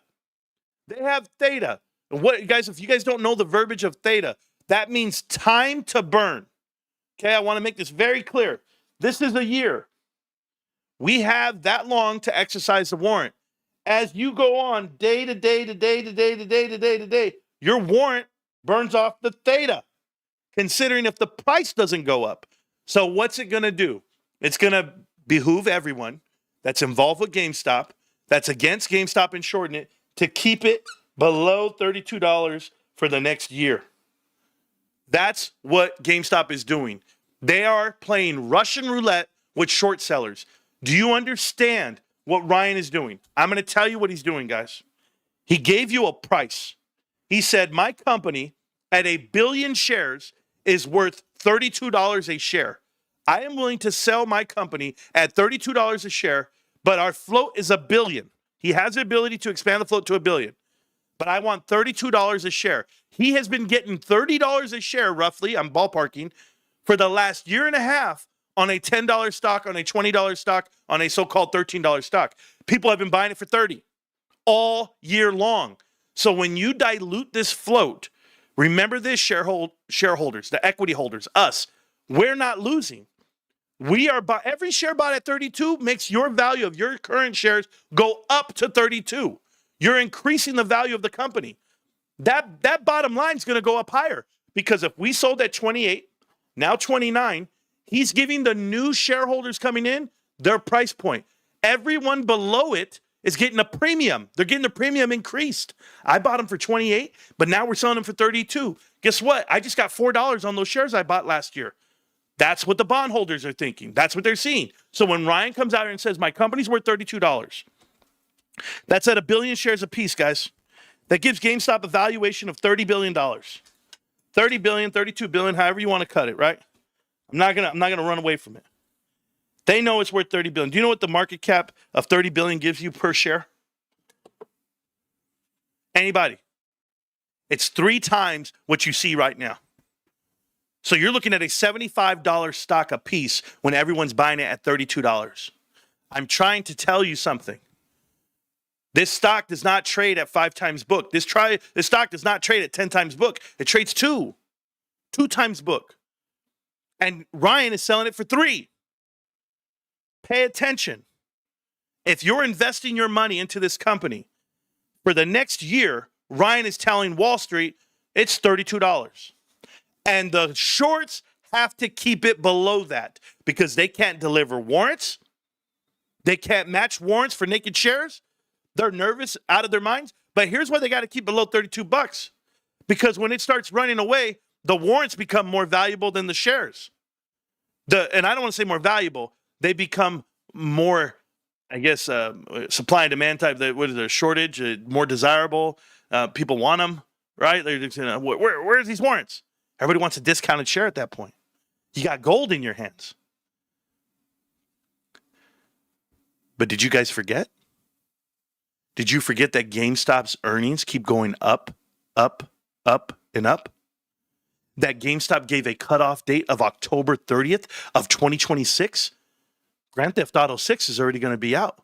Pokemon cards for the next 5 months are going to be out. You're going to have a Switch 2 for Christmas and Black Friday. You're going to have tax return season all built in. You're going to have powerpacks.com built in. You're going to have the handheld Xbox built in. You're going to have everything built in, running full steam. And a year from now, are you kidding? You think you're going to get this stock for $32? That's the point. The point is you're going to play Russian roulette like I told you. It's a game of chicken, and we're going straight at them. They've got to swerve. They got to close. They got to give you back your money. That stock only goes up. We're not going down to $20. How can you? It just got insulated with another $2 billion, $1.8 billion, another $1.8 billion. You can't go down. This is why I walk around with my chin up, my head up, saying, I know what's coming my way. You have to know this investment inside out. If you have not studied the financial engineering of this investment, this story, this stock, you have missed out on the greatest story ever told. Certainly on Wall Street. They're going to be doing studies about this for years at Harvard Business School, Wharton Business School. They're going to be like, how the hell did GameStop do this? They have played their cards. They've played the game, and they're kicking their ass, guys. We're up thousands of percent on income alone, quarter to quarter. We're up hundreds of percents. And the problem is, no one's giving it a multiple. We're talking about basic fundamentals. Free cash flow was double digits again. Profit percentage of profit was 17%, guys. I'm going to go out there on a crazy limb and tell you which retail companies trade 17%. I think it's like one. One that I can think of that matters. Ultra Beauty, maybe. I follow all this shit, and you guys are not listening. If you're doing other shit with your money, if you're buying other things, that's on you. I'm saving it. Guys, how much did I buy of GameStop this month? Go look at it, please. I think I did $5,000. I think I've done almost $7,000 the last 3 months. And I'm broke. And you're like, we can't be that broke, Marantz. No, I'm broke because of it, because I live the way I live. I don't mind. I know that $7,000 that I put in this week, think about this. I put it in at $22. I increased my position. I brought down my cost average. I'm at $24.40 cost average per share. Yeah. What's the stock price today? We haven't even looked at the chart today. $24.93. I'm up. I'm up on my position. Absolutely. And I've been buying for 4.5 years. But you know what's crazy about this? Let's look at the chart now that we're here.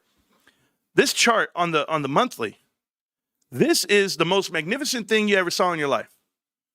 This right here tells us that we're under the 50-day, right under the 50 on, this is the monthly chart. So if we go sideways for a couple more months, breakout test, this is the end of it all. This is 2028.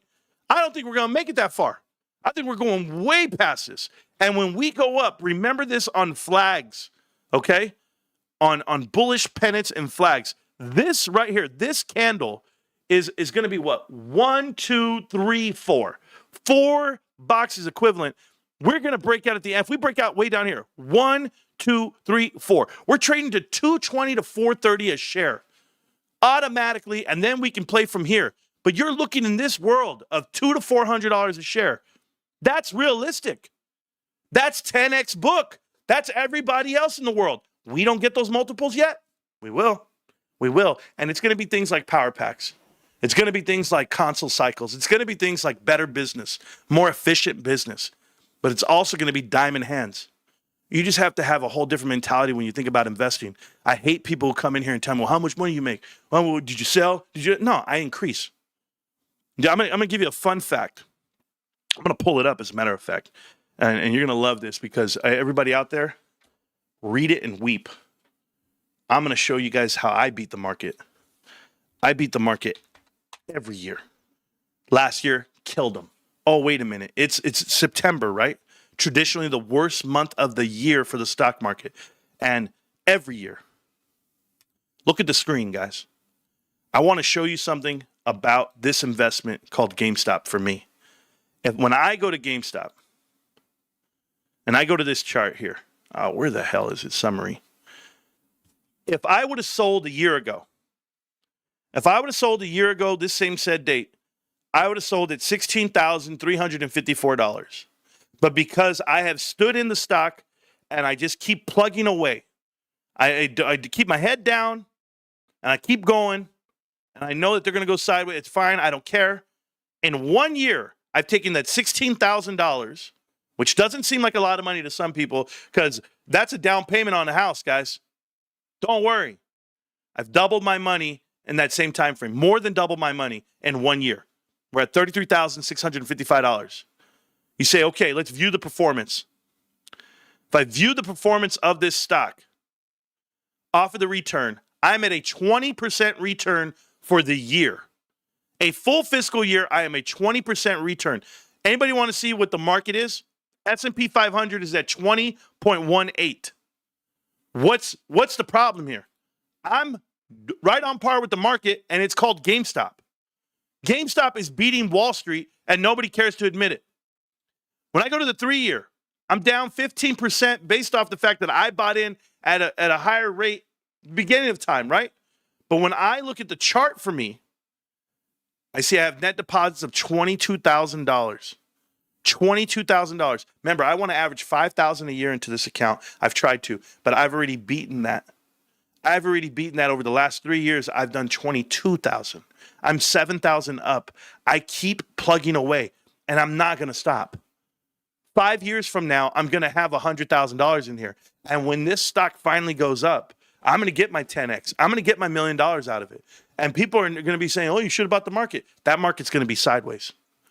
I have been following the S&P and how it runs for the longest time. And the way it runs is this. When the S&P hits a $25 PE ratio, when it hits that huge ratio, well, I don't care if it's enterprise value, book value, all of it, PE ratios, everything you want to measure. It's the highest it's ever been. It's so lopsided, so top heavy. When this shit corrects right now, it's going to go sideways for the next 10 years. You're going to have a bullshit ass run for 10 years, and you're going to be right back to where you were. When those 10 years of the S&P going lateral, we're going to be going up and to the right. Remember what I'm telling you. Ryan is setting this up this way, guys. Warrants. You get to exercise and keep the cash. This is amazing. This is amazing for GameStop and certainly for you, because remember this about warrants. If you guys do not know this, the $1.8 billion on a float of $500 million is a 3x position. Okay, 1.8 billion on a float of 650 million. After it's all said and done, you're looking at 3 times the position, right? Cash-wise.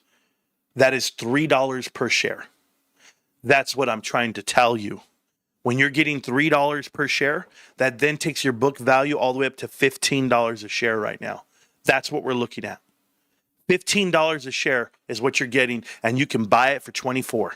You mean to tell me that I'm getting a $15 discount for every share I buy on book? If you give me $15 book, guys, I times that by 5. Where am I at? I'm a $75 stock. I just told you. What's $75 on book? What is that per share for you, for us?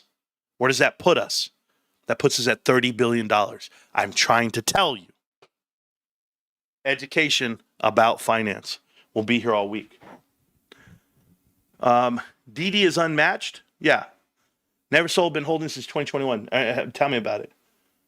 It says here, I bought another 100K at 2270. Yeah, we don't care what you claim you bought. Okay. I got 950 warrants coming in my way. 95 warrants coming my way. Okay, good for you. 100K. Wow. You must have a lot more money than I could ever imagine. But I'm happy for you, bro. I'm not hating on you. That's it. What's in the box? It costs money to buy whiskey. Absolutely. We don't care about the box shit, bro. You're talking to the wrong person. Shorts on the hook for the warrants. We'll find out very soon enough. Soon enough. Collect warrants all day. Yeah, you got to exercise them too. The same electricity that powers a house is also the one that burns it down. I love that. I love that. Let's see what else. Yeah, thank you.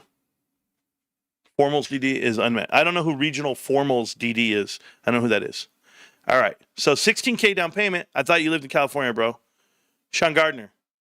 What's 3.5%? What is that 3.5% of? My phone's over here. Someone watch this. Here we go, bro. I'll play your game. 16,000, right? 500, I said. Is that what it was? 16,000? Oh, 16K, right? Watch this shit. 16K times 30. And what does that give you? 16 times 30. Somebody real quick. 3320. That comes out to what? 480? $480,000. That is a down payment for a house on $480,000. 16,000. On a FHA first time home buyer. Yeah, we know. We know about VA too. So there you go. So yeah. Not bad for a piece of crap retailer. Yeah, if you can't buy a house for 480, I guess. You might not going to get a dream home, but you'll have a home. That's what 16,000 will get you. I don't care where you live. I'm kidding. Shit's hella expensive. Well, yeah, no shit. I got my house. I got a steal, bro. I got a steal. Every house in my neighborhood has sold way higher than what I paid. I guess I started a trend. So we got it for a net. It was $499, but they wanted $650. The next house that sold in my neighborhood sold for $684. 5 months later. I felt good. I still feel good. There's no houses or anything for under $600K around San Diego. Yeah, no, not at all. Not at all. But who says you have to live there, right? Yeah. Yeah, no, we don't get you wrong, Sean. You're good with me. That's a win. Drugo, I'm winning in life, man. I don't know if you guys met my wife. She's fucking awesome, dude. She's got my back. I got a huge decision to make coming up real soon, guys, just so that we're clear. I don't know if it's going to bite me. I don't know what it's going to do, but I'm going to do what I've always wanted to do. I'm going to find a way to roll my Costco shares, 1/3 of my Costco shares a month, to GameStop. So my plan is to increase my GameStop buying by 100%. So instead of $500 a month, I want to take it up to $1,000. And that's what I plan to do. But it's tough. I swear we live a similar life. Yeah. We got your back, Marantz. Oh, thank you so much. Yeah, just push play and hit thank you and all the other good stuff. I do want to share this with you guys. I want to share something with you. I just got to find a way to share it with you. So give me 1 second, okay? Because I share all my successes with you. And that's what I do. So, and I'm not gonna not do that. I want to show you guys something. We had a runaway on the show, and what that means is we had a crazy amount of traction in the last 24 hours. Something that I've never seen before in my lifetime here on the channel. We hit the algo, and it was very very amazing. But I want to show it to you in real time, so you guys can celebrate as much as I do. Is it here? Let's see more. So this is the view count, right? Okay. So we're doing great on videos and live over the last 28 days. I started going hardcore on this channel not too long ago. We weren't doing more than 9,000 views. I just want to tell you, okay? We weren't doing more than 9,000 views a day, every 2 days. That's all we were doing. And I can officially tell you that the hard work has paid off. And this is as of today. Okay, and I'm going to show it to you the best way I can on some of this. Just give me 1 second. I'm still getting there. I got to get my analytics up for you. Overview. There we go. And paste in. Oh, sorry. So I'll tell you what it tells me in a minute. Right here. Okay. So I want to share this with you guys so you guys can realize that you guys are making a difference, okay? Without a doubt. Let me see what I got. Boom. Boom, boom, boom, boom. Boom, boom, boom, boom. Psh. Boom, psh. My head's going to shrink. You're not going to see my head right now, but it's cool. Okay, so the first numbers I want to show you guys is going to be this chart here. So your hard work is paying off. Publishing more helped your channel get 319% more views than usual. We have 425,000 views on YouTube, more than 91,000 to 127,000 than you usually get in your 28 days. So absolutely phenomenal viewer growth and views growth on there. And just so you guys can get a good glimpse of what that looks like, where this is currently tracking 1,000, we're at 14,534. We were averaging 100 subscribers a week the first 4 weeks that I started doing this. So that means we would have ended at 400 subscribers today. If we would have 400 subscribers today, then there would be 100 a week. We are at 534. So we actually have 134 extra subscribers this week. So we did really well. And then the views in the last 48 hours. We have 124,000 views in the last 48 hours. That is a record. This used to say 9,000. We did hit the algorithm on one of the videos. And it went over 60,000 views immediately. So I just want to say thank you to everybody who's been watching the show and hanging out. But that was, we have the live stream in there. We have earnings report in there. We have a lot that we've been doing as a channel and getting out the info the right way. But I wanted to share that with you, the analytics, so you guys can see the growth of the channel. And we're doing it together. So I'm just forever thankful for you hardcore Marantz Rantz fans. I'm going to keep doing what I'm doing. I'm never going to stop. So, yeah, the hard work does pay off to a point. But man's a real YouTuber now. Yeah, no, I'm trying, man. I have been, though, right? So there you go. Oh, getting a lot of love over here on TikTok. I appreciate it, guys. You see about the SEC and Citadel? No, I didn't see it. I don't really pay attention to Citadel. I'm not one of those YouTubers that tries to push the narratives that others do. Like when they tell you Citadel's to blame for GameStop being short, Citadel's to blame for everything. Citadel is not to blame. King Griffin is not to blame. It's private equity. It's real easy to see. When you heard Ryan Cohen talk, Ryan Cohen, when they said, what do you think about the shorts, shorting your stock? What do you think about it? And he didn't even talk about that. He didn't even talk about the manipulation of the stock market. He didn't care about failed to delivers. He didn't care about being on the threshold list. What he said was, it's private equity. It's overpaid executives. It's consultants. It's people destroying companies from within. And he saw it firsthand. He saw it at Bed Bath & Beyond. He saw it at GameStop before he ever really took over. And that's what I was telling you guys.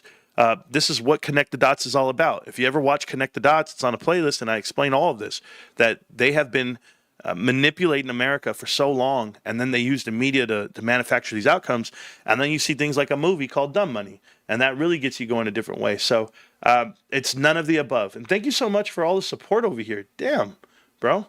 This guy's sending me crazy gifts right now on TikTok. I've never gotten gifts on TikTok, so I just want to say thank you for that, Religious Muffin. That means a lot, dude. Damn, we're getting crazy gifts over here. Thank you, man. Appreciate you.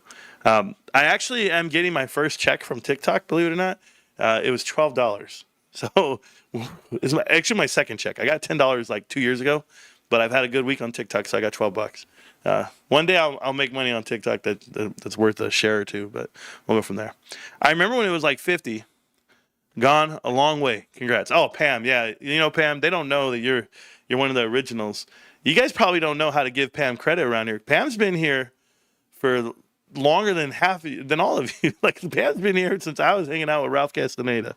And she was in that crew over there with Robert and Stax, and they somehow they gave me a chance, and I'm forever thankful. And I just hope that that I've given you guys back everything you've ever given me, time-wise and clicks and views. I hope that I've made your viewing experience that much better. And learning about the stock, learning about investing. And last night, I got the best message I ever got. I'm going to tell you right now, this message saved my heart last night because, going through this Charlie Kirk deal where I'm hurt about it, and it's so unreal. It's like it's still a dream to me, and I don't understand it, like how anybody could cheer, how anybody could be on the other end of it in a different light other than being sad and just broken. I will say this. I got a message last night on one of the videos. Guys, I'm going to tell you something. I read every single comment. I have over 2 million views on TikTok on that one video I told you. and another 1 million views on all the other videos combined. I read every single comment. Every single comment. And I give it a like and subscribe. I give it a thumbs up, a heart, whatever. I don't care. And you can even say you hate me. I still give you a thumbs up and a heart, whatever. But the thing I said, the percentages on TikTok are the worst. I know, bro. I know, Stacks. Stacks, true story. The only, you know why I don't get checks from TikTok? Because every time they give me money, I convert it into gifts, and I go to your wife's stream, and I give her all the gifts. I don't know if she tells you that. I just dump all the gifts in her stream, and then I leave. And I only get like $2 or $3, but hey, it is what it is. I'll just buy her like some little money gun and walk out, and that's all I got is $1. But anyway, I can help out the family. You know that. I try my best. But my point is this. I had a message last night, and it was from my longtime moderator on the show. His name's Almo. You guys know him as Almo. I know him as different names. He has like 10 different names, bros. But he sends me a message and he goes, he said, just when I thought the show couldn't get any better.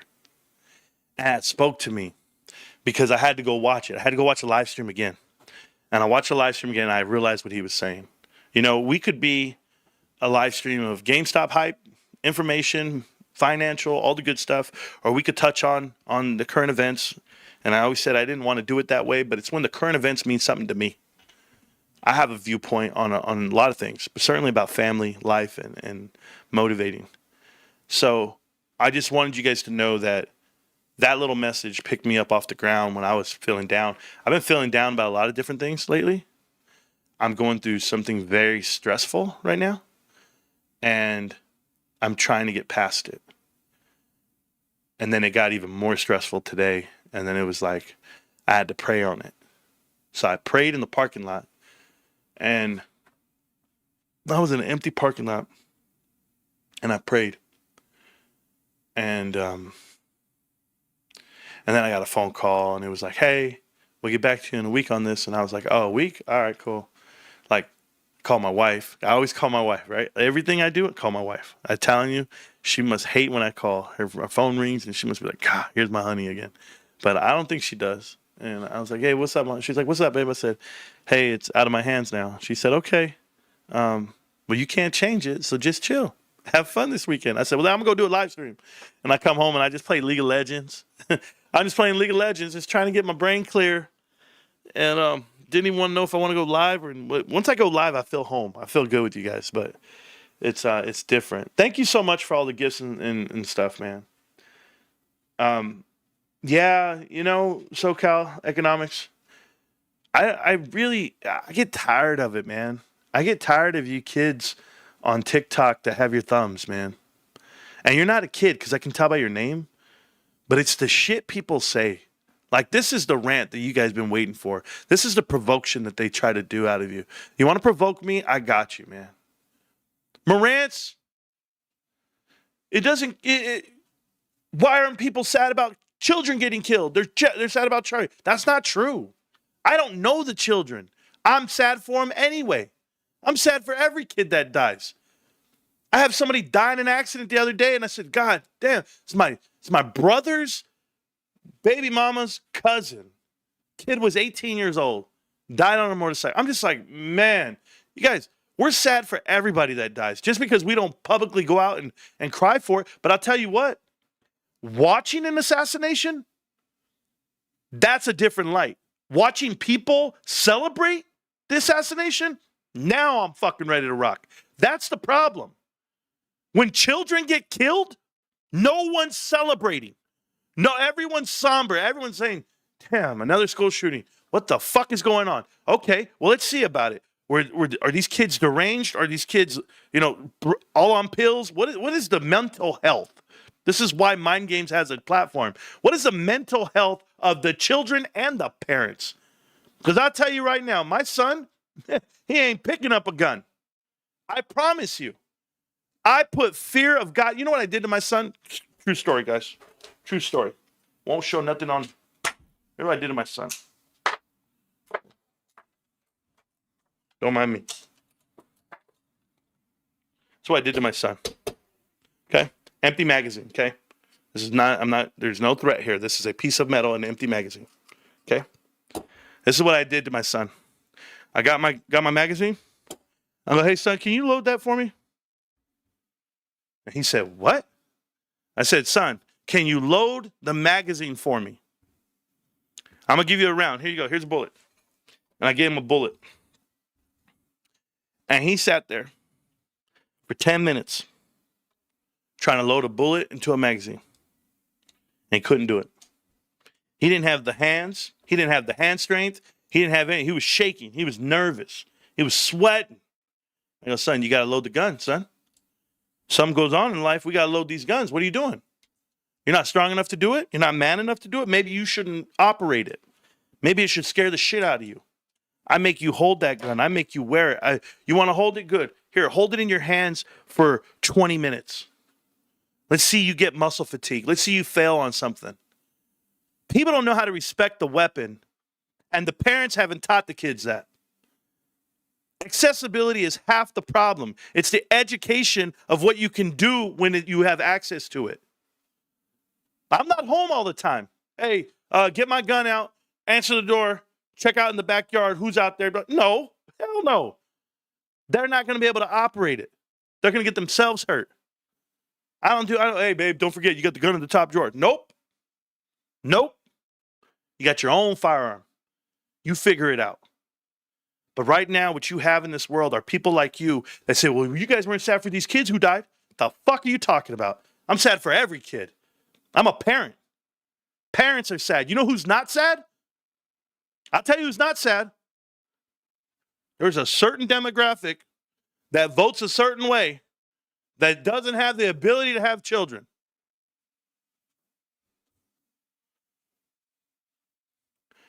I stand on this. I stand on this because I promote marriage. I promote Christianity. I promote Catholic. I don't have a problem with religion. I don't, or multiple religions. I've seen great Buddhas, great Hindus. I've seen great Sunnis and Shiites and all the above. I remember I was going through nations. There's good people everywhere. Good people everywhere. Well, you think North Koreans are bad? You think Russians are bad? You think Al-Qaeda's bad? You think they're all bad? It's too easy to paint a broad brush. We're right here. All liberals are terrible. They're all tree huggers. They're all this and that. No. There are liberals out there that support the viewpoints of what they stand for. I get it. But I guarantee you they're sad tonight about Charlie. And they're certainly sad for his daughters. But you got these punk-ass kids who have memes. Did you see the meme? They had a meme of a little girl with pizza sauce all over her face and said, Charlie Kirk's daughter. Could you believe that shit? People post that shit. And you don't think people are going to get enraged.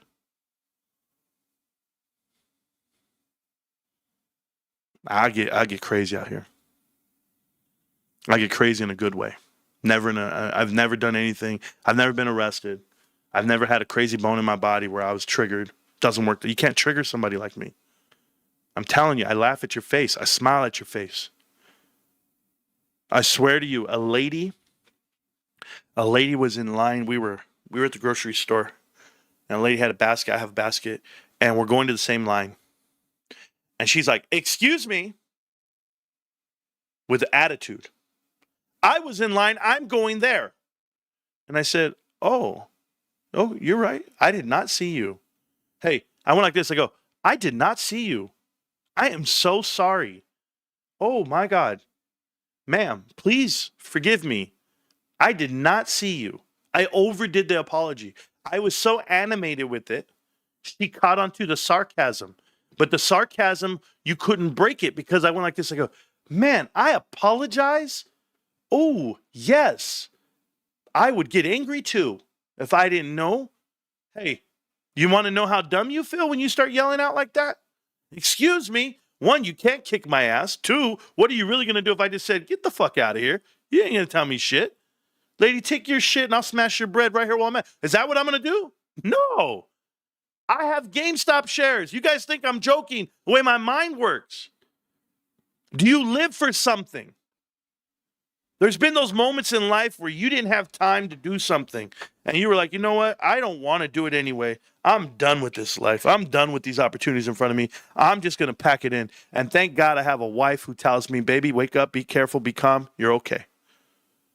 I have somebody in my corner. Dude, it's worth more than any piece of ass you might pay for. It's worth more than any attention you might get. It's worth more than any dollars you might have in your pocket. Just to have somebody there to be like, hey, babe, you'll be all right.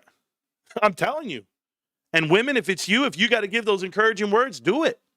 Do it. Men want to hear it. Men need it. Men have so much on your shoulders. All the men do in this chat. They have a lot. You got to protect your family, provide for your family, and you also got to have this stance of, hey, I can get through anything, even when it's the hardest. The mental health, and thank you so much for the stuff there. These guys are giving me crazy shit. Yeah, the mental health exercises in front of us are the ones that we practice the most. You know, we try to do this every day. Endgame sent 20 pounds on a super chat. I want to thank you very much, Endgame, for the 20 pounds. Sticking together with similarities feels so much better and much more rewarding in the long term. Yeah, man, let me tell you. Can we get back? I'm going to talk about this really quick before I get up out of here. What's tonight? Tonight? We're going out tonight. It's 7 o'clock, bros. Hey, it ain't even ready time. Bro, you guys don't know what I'm doing tonight. Y'all don't know what I'm doing tonight. I know what I'm doing. Hey, what's up, little lady? Hey, baby. We going out. I know. Oh, by the way, GameStop in the after hours, $25 a share. Damn, bros, $25. $25. Where does that put me, bro? Oh. 350 times 25. Somebody tell me, what's 350 times 25? Can somebody do that math? I'm not good at math. I think 10,000? No. It's almost, yeah, that's $9,000. 50 times 25. Almost 3,800? 88? 88.50? What is that, guys? 88.75? Is it 8,750? Somebody tell me. I don't even know. About 350.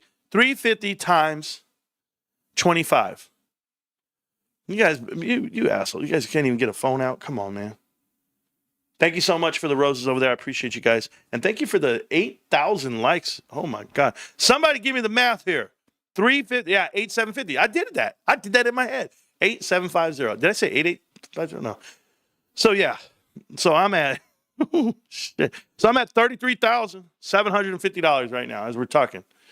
$33,750 on GameStop. That number's going up and to the right. I just know it. Okay, check this out, though. I was mad, bros. I was mad. There's my price right there for today. I was mad right here. I'm going to show you what I was mad about. First, let's go to GameStop, right? The stock, the company. So here's GameStop. You guys went to the website. They're doing Borderlands 4. You can do it now. It's for sale. There's a digital store. Everything's ready to go. Borderlands 4, okay? I went into the store. There was a discount on some shirts, 2 for 1. I saw. I was there today, guys. I went to GameStop today. Obviously, I go every day.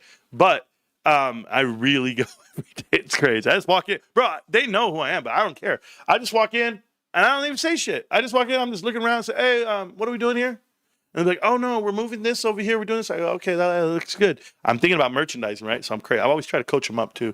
I'll be like, oh, I think you guys should put this like this and put this in the front. And they're like, oh, that's a good idea. I said, yeah, you know. I'm just like, yeah, you know, that's what I do. Whatever, fuck it. Anyway. I go, what are we selling tomorrow? So, Twilight Masquerade. What are the cards in Twilight Masquerade? Does anybody know? Let's go look right here. Twilight Masquerade chase cards. Look at this. It already came up. So, Twilight Masquerade card prices, cool. So, the number one card is it. Okay, so Jin Ninja, Greninja, and Eevee. Okay, I already have that card. I got the number one card. I already have this card. Ooh, I hope I get it at a 10. I already got it. Damn. Tattoo Girl. Okay, cool. So I already have the number 2 card in the set. The number 1 card is $888. So it's this one here. Okay, so why am I talking about this? Okay, so GameStop tomorrow has Twilight Masquerade EBTs. So they have Elite Trainer boxes. They have 10 of them. So that means that I have to get to the front of the line because I can buy 2, right? So I'm going to get to the front of the line, and I'm going to make sure I'm there at 7 o'clock. I'm going to get a chair, a bucket, a box, something, and I'm going to be there. So thank you so much. Sell it. Sell what? Sell it. These guys are funny. I have more than that. I was just doing the 350. I have 1,350. So I have $33,000 worth to sell. I'm not selling it. I don't need it. I don't need it right now. And but I am gonna get some more. I'm gonna do what I can. So this is the card, the chase card of the whole set right here, guys. The boxes go on sale tomorrow. The one I go to has 10 boxes. They only have 10, so maybe 5 people are gonna get them. I might just buy one though. I know I could buy 2, but what's the point? I might just buy one just because your boy's a little hard up on some cash right now. I'm a little busy. Okay, anyway, let's go look at the cards. So when I check this damn website for PSA graded cards, I still check every day. It was 1,600. Look at this. 1592. They are churning through cards, guys. They go through so many cards. They have to. This is phenomenal. I love this. Can you imagine what it's like? It's like a well-oiled machine, this damn website. They were at 800 Pokemon cards, though. 860 now. So 860. There you go. So that's still the 800 we were talking about. Oh, we're looking for PSA 10. Those are the 10s. And then we'll look for the year. And let's see if there's 1999. Let's see. Show more. No 99s. Just 2018. And it's already gone. What in the hell?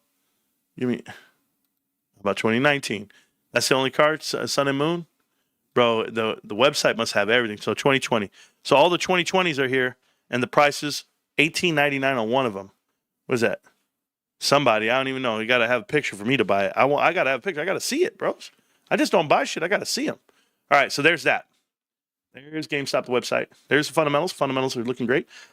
We're going to do power packs. We're going to go look at power. We're not doing power packs. We're going to look at power packs. We can't do them, bros. We're a little tight right now.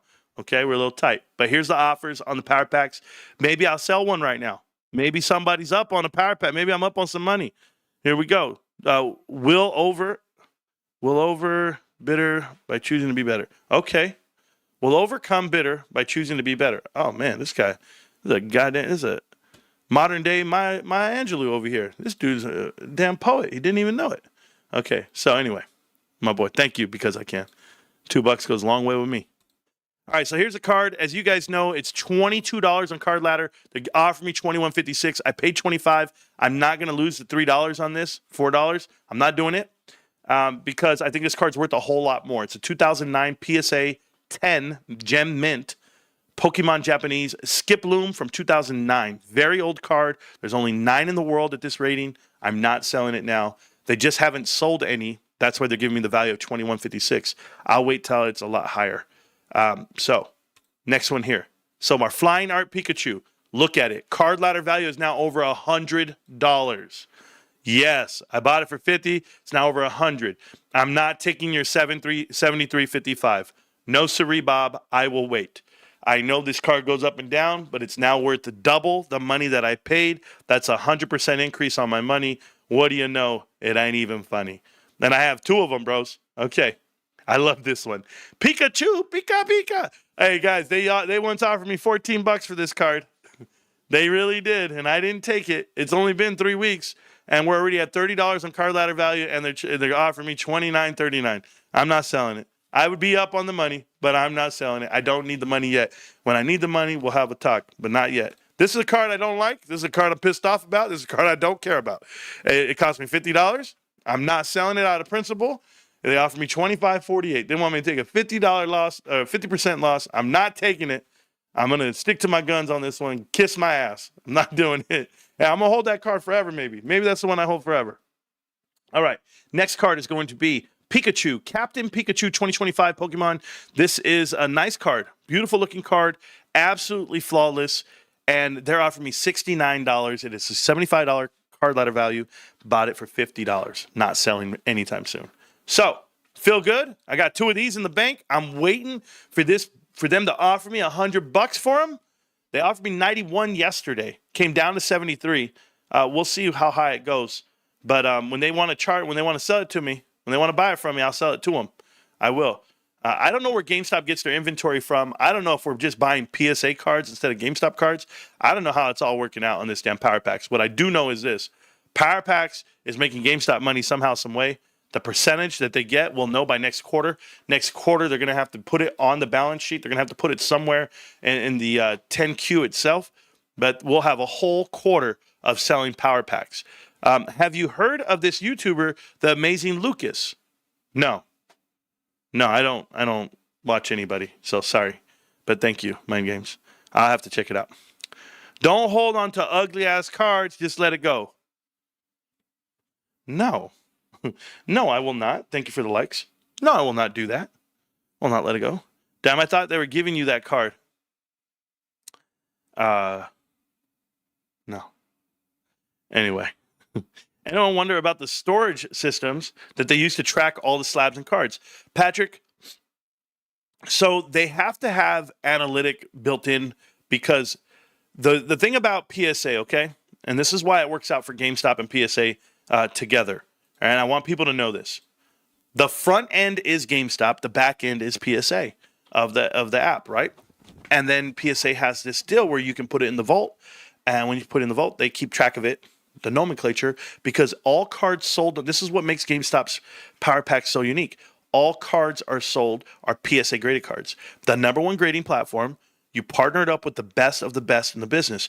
Those other ones that you look at, they're selling CGC cards, they're selling Beckett cards, and PSA cards. So they have to build their own nomenclature. They have to build their own analytics. So that's why they tied an NFT per card to keep track of it. So they developed an NFT tracking system to go ahead and keep track of the cards and where they go. They did it on blockchain. That's what IO, whatever, Card IO, whatever they're called. I can't think of it right now.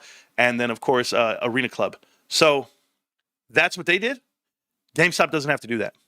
GameStop doesn't have to do it because PSA has a serial number on every card.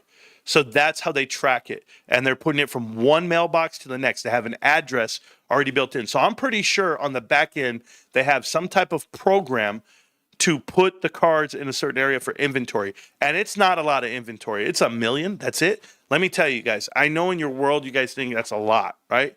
No, I'm just telling you, no. There are tons of systems that track things. It could even be a DOS format that you could track more than 1 million, more than 100 million. And I only know this because when I do inventory, and let's just say you're Costco, okay? You're a Costco business that tracks and keeps track of everyone's purchases, the shopping history. You have a database that you're shoving in everyone's transaction, the date, the time, the item number, right? In sequential order. So you already have it built in this IBM system where the product went, the time it went, and you keep track of it and you're able to store it for years. You have 15 years worth, 10 years worth. In this case, 1 million cards would fit in a 30,000 square foot building. You could fit as many as you want. I mean, you could go for days. I mean, the size of a Kohl's. I could fit it all damn day. I could fit 100 million cards. So there's a system involved. Are there going to be any errors? Probably. But to limit the errors, you just do what you do in inventory. So if you're doing a weekly inventory, if you're holding people accountable, you go in, you got to scan cards for each address, whatever it may be. Maybe they do it weekly, a certain section. There has to be some type of accountability there, and they're just going to go ahead and audit their own stuff, and or hire a third party to audit. But they have to have a way of doing it. There's money involved in it. I get it, but it's certainly something fun to do. I would love to run PSA's vault. Just the idea of it and how to manage it, I would have so many ways of doing things. You guys got to remember, I managed $19 million of inventory every day. Every day. And we're talking about freight, 7 trucks coming in, hot and cold, dry, you name it. And you have to put it places, you have to document it, you have to figure it out, you have to do individual inventory counts and everything, and then you have to audit it itself week to week. And yeah, you have 400 employees to do it, but I'm telling you, so if you had 10 employees, if you had 20 employees, and you're doing mailbox by mailbox, there might be one that you're not even touching. There might be one, we didn't touch that one this week. We haven't even touched it. There's no change. Okay, no changes. Boom. We're only going to look at the ones that have changes. Like, I can imagine what it's like, but it's got to be fun. It's just got to be fun. Me personally, I think it's the most amazing thing ever. This person is a piece of you. You know what? Oh, okay. I don't know how this guy has even got so many people to view him. Horrible person. Yeah, you know, whenever you say how many people are viewing, they're probably not real mind games. Like, I have to tell you, man, I don't think people know how the analytics work for YouTube and for live streaming and how half these guys get so many subscribers and views.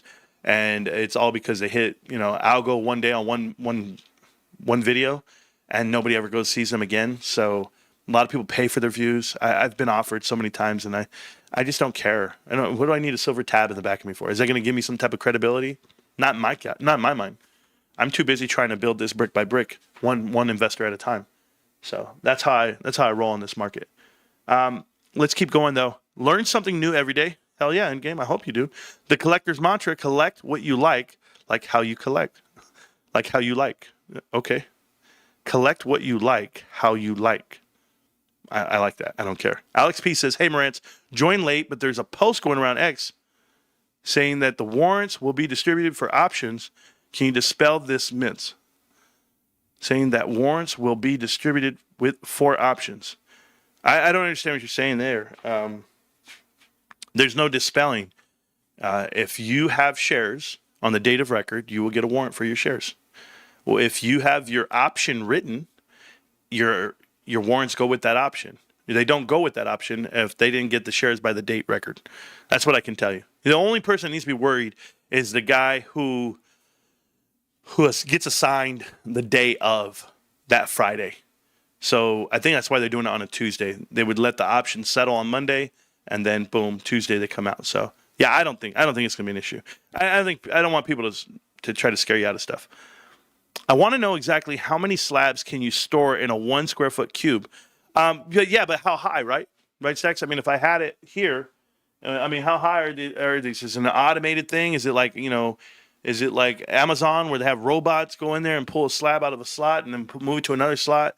Do they have these built-in magical things, or is it just shoe boxes, They just don't know. And don't really care, honestly. But please do the math for me.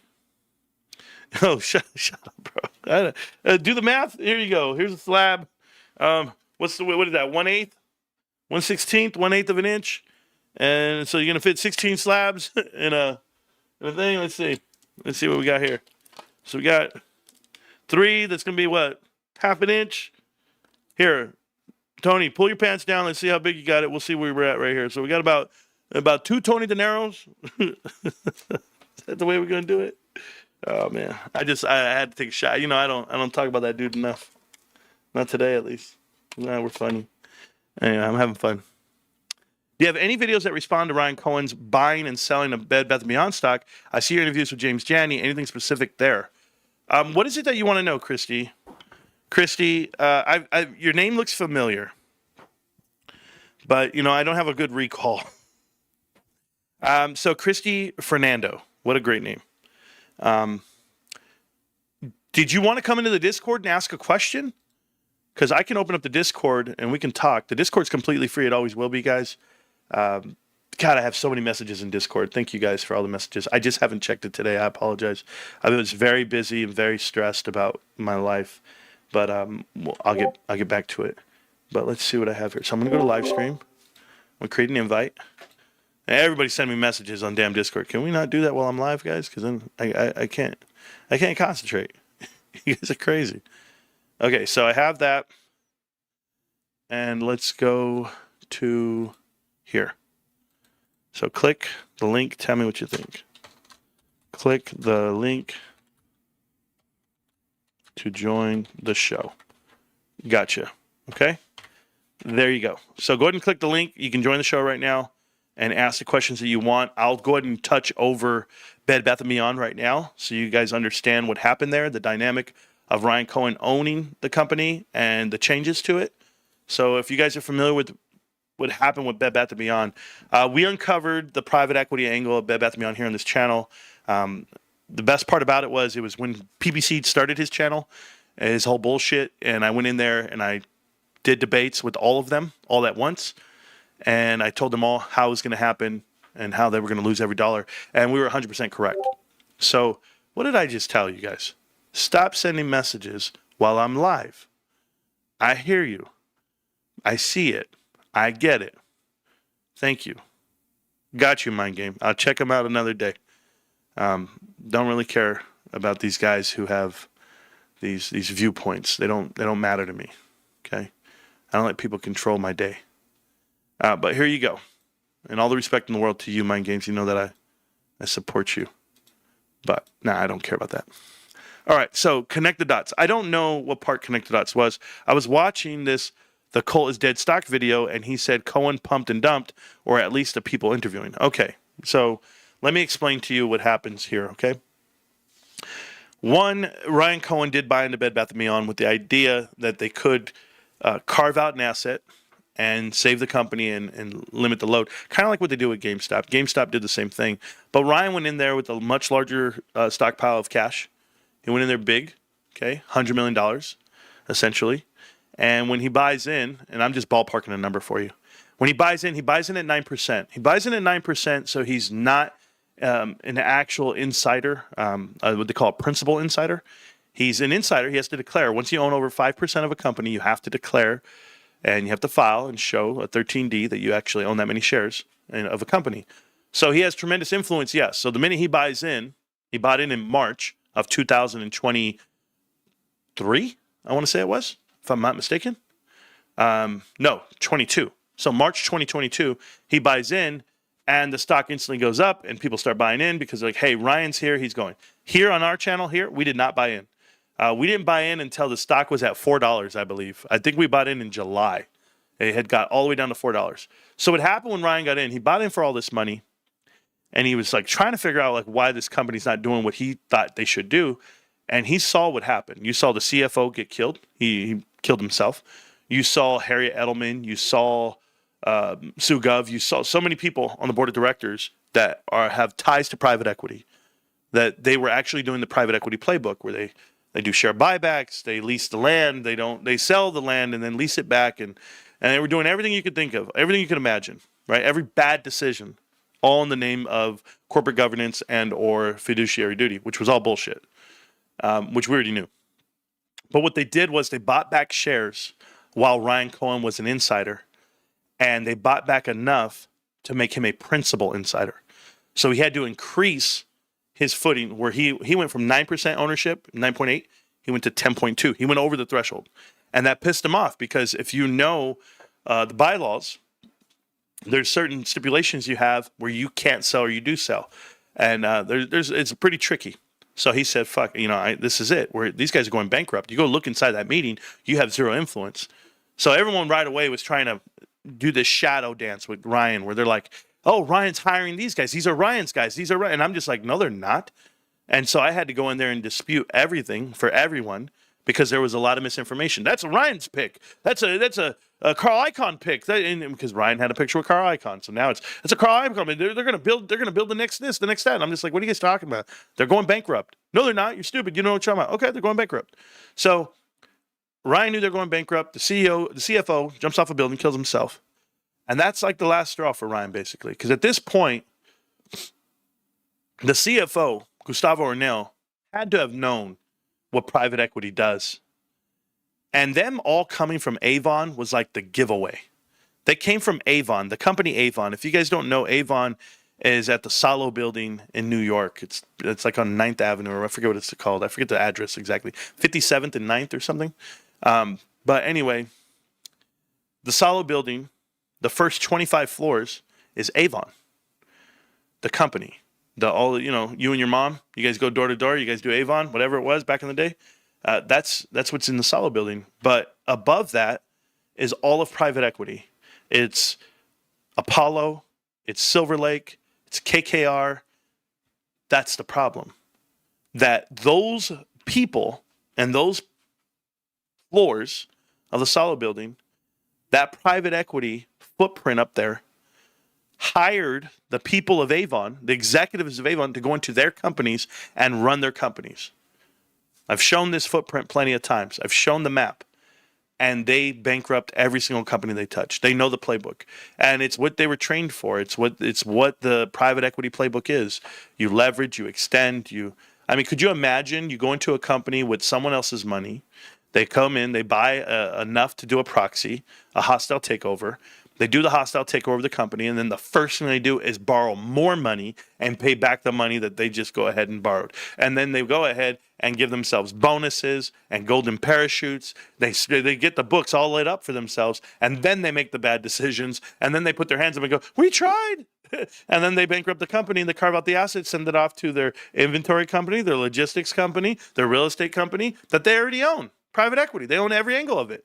This is how you deplete and carve out a carcass, a company. But they've done this with every company.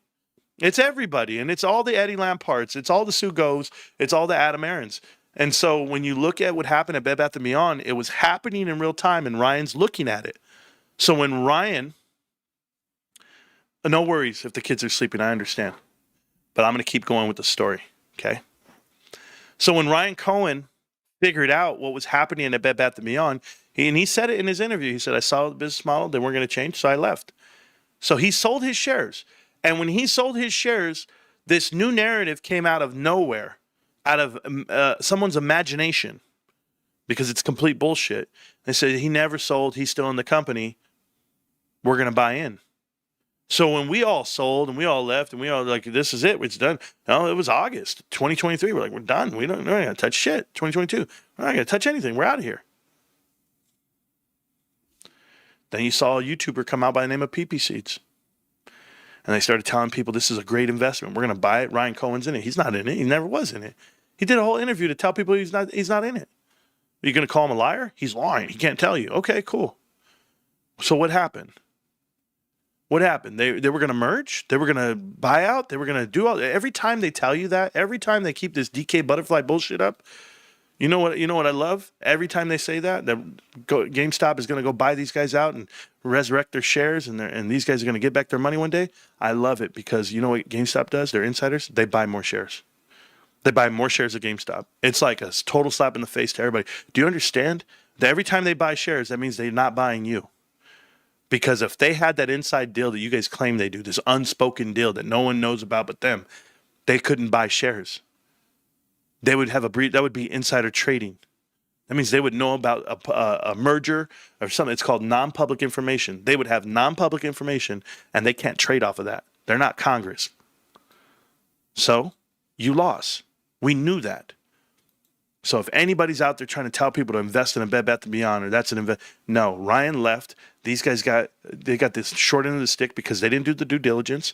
But whenever you look at private equity and you want to find out what happened, go watch Connect the Dots. Connect the Dots start with 6. Go to part 6 and go from there. It's on my playlist. There's 95 parts. Go to part 6, 7, 8, 12, 14, 17. Your life changes. Your life changes like that. And that's why we called out Kohl's the way we did. And look at this. Stacks, you're in the chat. How much money we save off of Kohl's by not buying it? Kohl's was $50-something a share. It was $27 a share. Stacks said, Marantz, should I buy it? I said, no, you should never touch it again. It's private equity. It's going to go bankrupt. 2 years later, it's down to $6. Went back up to 14. Now it's playing 6 to 14. That's where you're at. Let's just say 8 million. Exactly. If people only knew, bro. If people only knew. Anyway, the story of Bed Bath & Beyond is that it's completely gone. It's bankrupt. It's been deleted. The fact that the company exists today, it is overstock. The company overstocked by the IP, image, and likeliness. They bought the name. So in bankruptcy, they bought it for a couple of $1 million, $20 million, whatever it was. And now they opened up a Bed Bath & Beyond store. So people are buying it because they think it's the old company. They're being bamboozled as well. It's a terrible investment. It's a terrible company. My man saved me a few grand easy on that piece of shit. Well, there you go, bro. I can't even tell how many people I saved off of AMC, Mullen Automotive, you name it. There's plenty of other investments you guys want to come at me with. Big Lots. I called all these bankruptcies. All the bankruptcies you guys see, I already called them. I called them years ago. So, and once I figured out the playbook, I let it rip. Hey, Marantz, love your show. What's your opinion on leveraged GameStop ETFs like GMEU? Obviously, owning regular GameStop shares is best, but can an ETF fail and drop to zero? I see there's on the reg show. No. It's not going to drop to zero. It's not the way it works. But I will tell you this, Kiggy. I stay away from all of those. You see, inventing 3 ETFs in the week of, right? Like every time GameStop announced an earning, here comes a new ETF. And in this case, it might be double the earnings or double the volatility and double the suppression. Like, so when we're using leverage against GameStop, they're using options and cash is the leverage. That's what these ETFs are derived from. They're not derived of shares at all. You're not getting a taste of it at all. You are in a short-term thing, yet you want to be long on these investments because this is a long-term investment. Ryan Cohen said it best. He said, if you're a day trader, if you're a swing trader, this is not the investment for you. So for me personally, I know how they use these instruments, but all they're trying to do is they're trying to get people to chase other things other than shares. And think about it like this. Kiki, I want you to know this, and I say this with all the love in the world to everyone invested in GameStop. And listen to how right we've been for years and years and years. How valuable is a GameStop share today? Now that you know you're going to get a warrant for every share, for every 10 shares, you're getting one warrant.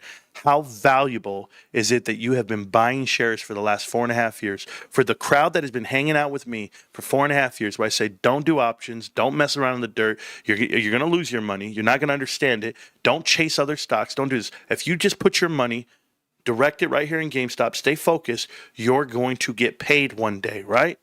You're going to understand how to build this wealth. Now is the time. Now is the payday. They are paying you off with this warrant, and they're telling you, we're going to give you 135 warrants, Marantz. We're going to award you for being such a valuable investor into GameStop that you're going to get a ticket to ride. Because not only are we going to $32, we're going above and beyond. We're going out of this atmosphere. And if you want to come along for the ride, we're giving you 135 reasons to do it, Marantz. And I'm going to myself saying, okay, I'm going to do this, and I'm going to exercise as I go, and I'm going to figure it out. But you know what? If you didn't have those shares, if all you have is GMEU and GMEY and all this other bullshit they want you to buy, you're getting 0 warrants. Remember what I told you when I first started investing? When I first started investing in GameStop, and I started making YouTube videos, I said, I don't want to talk to you unless you have votes. I said, I don't want to hear a word out of you bitches about GameStop. Oh, I own GameStop and AMC. I said, no, I don't care. Unless you have a vote on a proxy, we're not talking. That means unless you have shares. And I'm telling you right now, I'm not talking to anybody about GameStop unless they have warrants. So if you want to be in the good old boys club, you want to hang out with me, you better have some warrants. Marantz tackled me Secret Service style. You know what's up. Invaluable. Word, I appreciate the insight. I'm mostly in regular shares, but sometimes I get a little impatient. No such thing, Kiki. There's no such thing. When you have those impulses, man, it just proves to me you're probably ugly. Like you're probably not a good-looking dude. You're not a hunk. You know, anybody who's driven by impulse probably don't walk around with a big, something big in between, and probably doesn't have it, going like me. That's all I can tell you. Because I'm telling you right now, when you've been hit on your whole life, temptation can't get you, distractions can't get you. You've gotten attention your whole life, bro. You ain't worried about shit. I don't worry about a damn thing. I gotta be like, yeah, okay, I'm good. Nope. Rule of 6s, at least. But the truth is, guys, there's no such thing. Temptation. You can't. You ever heard of this impulse? There's an impulse buy. Man, I walked into Walmart. I had to have it. Look at it. I walked by it. It was right there. There's no impulse in me. It's not even possible. I had this printout from years ago. This is from years and years ago. Okay. I'm going to show you guys something. This is why impulse buys don't exist in my world. Okay, I'm going to show you guys something right here. I'll have to fold it up, though. Okay, look at this. Do you see my balance of my bank account? That's my balance. Okay, at the end of the month. There's a month, money in, money out. This is years and years ago. I had printed out the last 7 years. And I had $6,000 net dollars. $6,000 net dollars coming to this account. And I had $5,900 go out. I was up $100. Do you understand? I play every dollar to the end. Every month. I know exactly what's coming in. I know what's going out. And that random month, I only had $100. There is no such thing as an impulse buy for me. That's my point. I can't walk by something and go, oh, I got to have it. In the chat right now is Hank Wood. Hank Wood, you're in the chat. You're on the channel right now with the show. Welcome back to Marantz Rantz. What's going on, Hank Wood? Hey, Marantz, can you hear me? Loud and clear, brother. I'm not really sure on how to do call options. I was curious if you had any idea, like, would it be a good choice to do a long call on GameStop, say at $30 until the year 2027.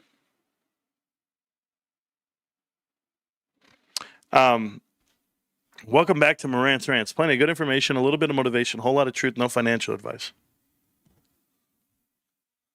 Yeah, okay, I got that. Okay, cool. I'm just saying.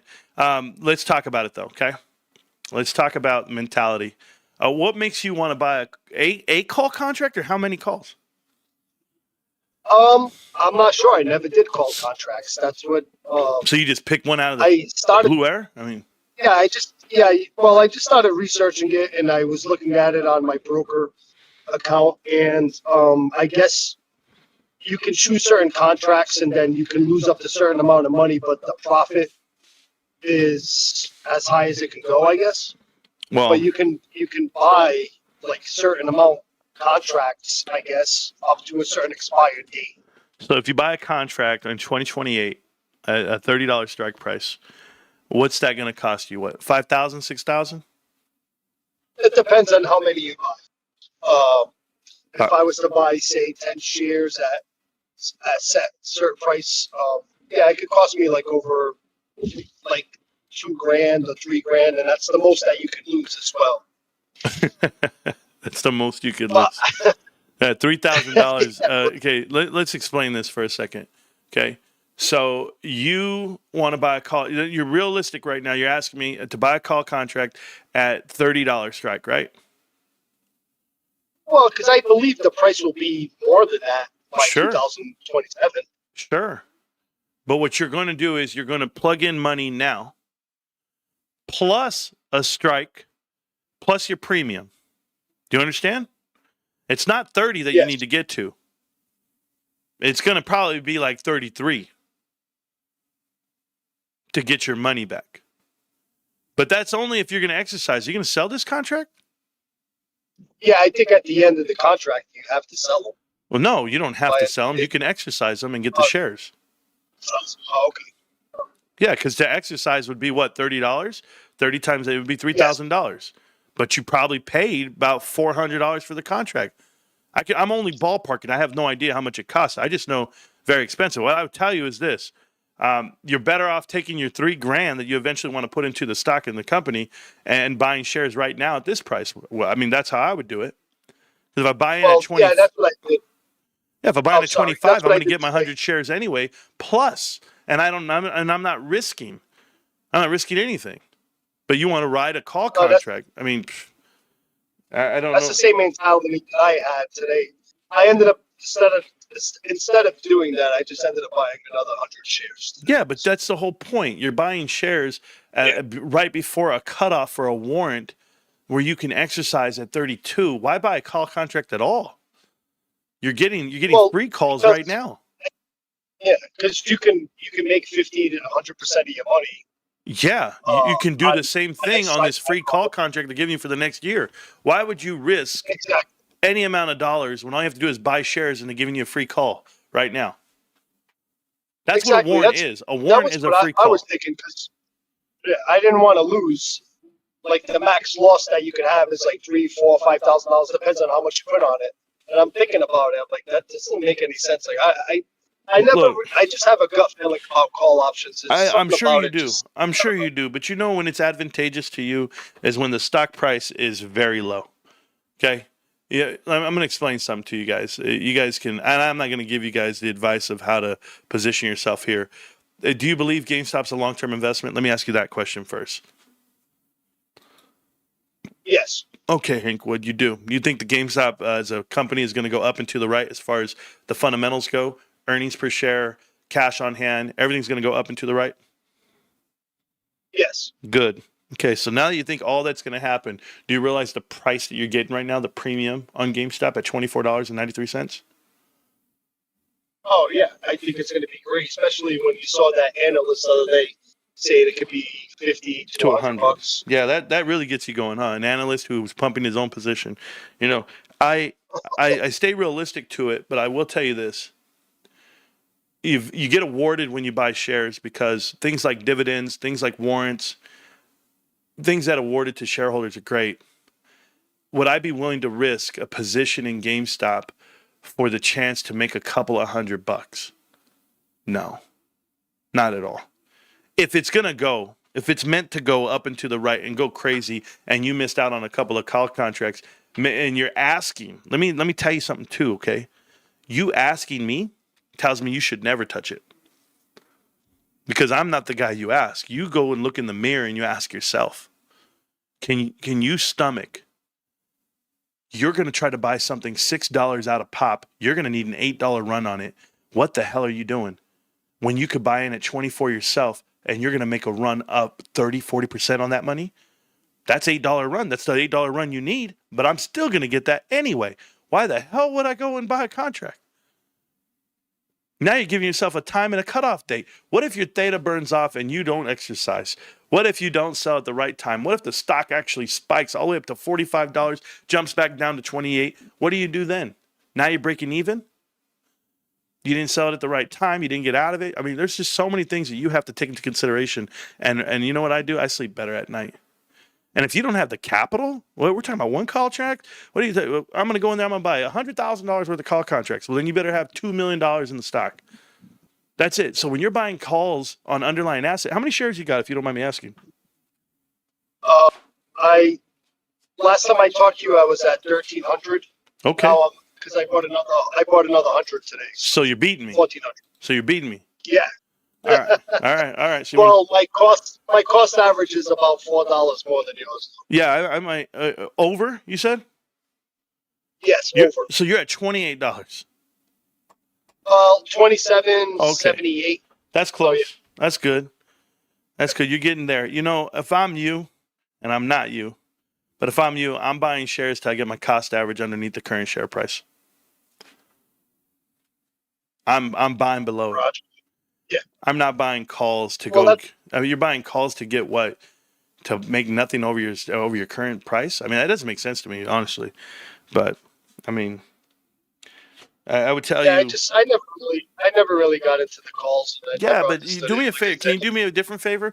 Can you go and buy 100 shares of like a piece of shit $5 company and buy like 200 shares and start writing contracts on those. Write contracts yourself. Figure out how to sell contracts before you buy them, and then when it's time to buy calls, do it on a smaller stock. Do it on something different. Play the water something different to where you get a really good feel for what the outcome it could be, should be for you. You can make a killing off a small one of these penny stocks, but for you to come over here at GameStop is one of the highest costing damn things to do. The premium's so high. There's no way you're getting anything worth a damn at $28 3 years from now. Not for the prices that we're talking about right now, where you want to be. You're talking about stock price. You're talking about like stock price, right? Strike price. What you have to take into consideration, what a lot of people do, is $30 is a different dollar value when this float is at 650 million shares after warrants get exercised. Do you get what I'm telling you? No, I understand. Are you sure you understand what I'm telling you? Yes. Yeah. Okay, there's a float out there. The current stock price is at 447,000 shares. That's the current stock price. That's the current market value. When you increase and dilute the float, they're not going to dilute your call. That's not how it works. Your value is going to get diluted. But you're going to get increased value if you have more shares, not if you have a call contract that's stagnant for 3 years. I'm just saying. But no. Oh, I appreciate the information. Good luck to you. I'm going to let you go. But no, hey, thanks, good man. luck to you, bro. Good Hey, luck try to it you. out, bro. Try it out. Take a walk down the wild side. No, tell me all about it. I I got to wouldn't catch like up to to you dabble anyway. in it, but it just, yeah. All right, man. Yeah. All right, brother. Thank you. He's like, yeah, I got $600 in it. I'm going to be good. You'll never exercise. You'll never exercise. I'll be around. Thanks, broski. Could you imagine? That's crazy. Like, it's one thing to buy call contracts when it's like a $7 stock, and you go, I think it's going to be $19 in 3 years. Okay, buck it. Let's do it. You're talking about a $5 increase from now? I'm not reaching that way. Not going to happen. But hey, We've been here for a minute. I get to tell you all that. Okay, guys, we're good over there on TikTok. I'm going to be taking off on TikTok. It's 8 o'clock. I'm going to get ready for the night. Go see what my wife's doing. About 6 more shares this week. On the order for up. Good job. Floor up. My warrant divided. Oh, there you go. Yeah, you want to. Everybody needs to get their number to a flat number. Marantz, shorts are dumping GME shares. Even today, looks like they found loopholes to warrants. Any thoughts when we can see the cost to borrow rise? Available short sales drop. No. Please stop worrying about cost to borrow. Please do me a favor, Kenneth, and stop worrying about shorts. Can you do that? Like, focus on the company, man. Focus on the company. Focus on the warrants that come out. And who cares if they found a loophole about anything? Focus on the company, dude. Let the stock do what it does. It's a byproduct of just being great. Byproduct of running a great company is the stock price will eventually go up. You got to stop stressing yourself out on this shit, bro. You typed up a whole paragraph to ask about cost to borrow. Cost to borrow doesn't matter. And it never will matter. Cost to borrow will never be a reason why someone shorts or can't short or even take it deeper. Cost to borrow is never a problem. What will cost to borrow cost them what? A couple of million more bucks? Who gives a shit? They've got billions. And GameStop's market cap is barely 10. So any of these private equity firms that are short on GameStop can be upside down to the infinite amount. It wouldn't matter. So cost to borrow's a waste of time. I'm just telling you. But you can believe me or not. All right, guys. I had fun tonight. Hope we got off on a good foot. Hope we talked about a lot. Appreciate you guys. Enjoyed it. Have a good night. Yeah, me too, Roy. Appreciate you, Roy. All right, guys. I'm going to get out. I'm going to go have some fun with the wife. Love you guys. Before you go, AJ's with me. Says hi and wants to ask Marantz if he can do another video opening Pokemon packs. You know what? AJ's with you, Anthony. I got you, Anthony. Let's go ahead and open up some packs right now. I won't go get Masquerade in the morning. I'll just do a power pack right now for AJ. So let's go to power packs. We're going to open up a $25 power pack, guys. That's all I got to give. But let's do it. For my boy. Yes, you too. Have a great night. Appreciate you guys. All right, power packs it is, guys. We're going to open up a Pokemon pack. We'll do a starter pack. I can't afford the silver at the moment. It's just, I'm just playing it tight to the chest. That's it. Here we go. Let's do it. AJ, hope we get a good card, bro. Let's see what we get.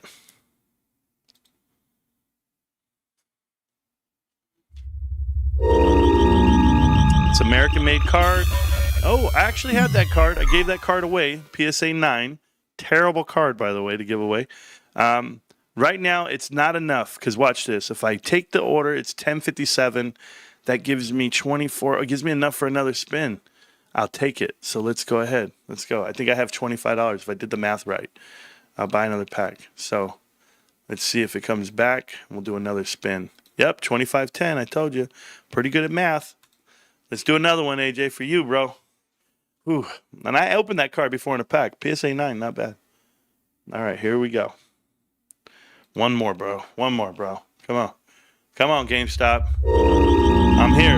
American-made card. PSA 8. And you know I'm not selling for no $6.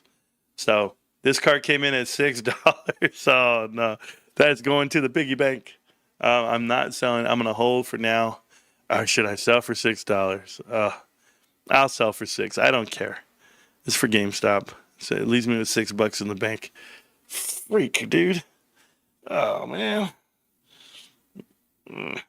You know, I'm not going to lose anything. Nah. Give them the money. I'm good. They give me $5 for this card. Oh, God. I'll take it. $5. Thank you. Yeah, we'll close that out. All right, AJ. I tried, bro. I tried. I did my heart, man. You guys have fun. Anthony, appreciate you. You know, that little dude brings a smile to my face, so I don't mind one bit. Good night, fam. Love you guys. And I'll try it again. Don't forget, tomorrow, GameStop will have Twilight Masquerade EBTs at the front door. There you go. Sad week. We love you, everyone here. Yeah, it was a terrible week. You know that. Better luck next time. Absolutely, guys. Hey, GameStop. Can't stop, won't stop, GameStop. I'll see you guys around. Rest in peace, Charlie Kirk, my boy. All that good stuff, guys. Keep cranking. Keep grinding. Keep cranking it out. Peace. All right.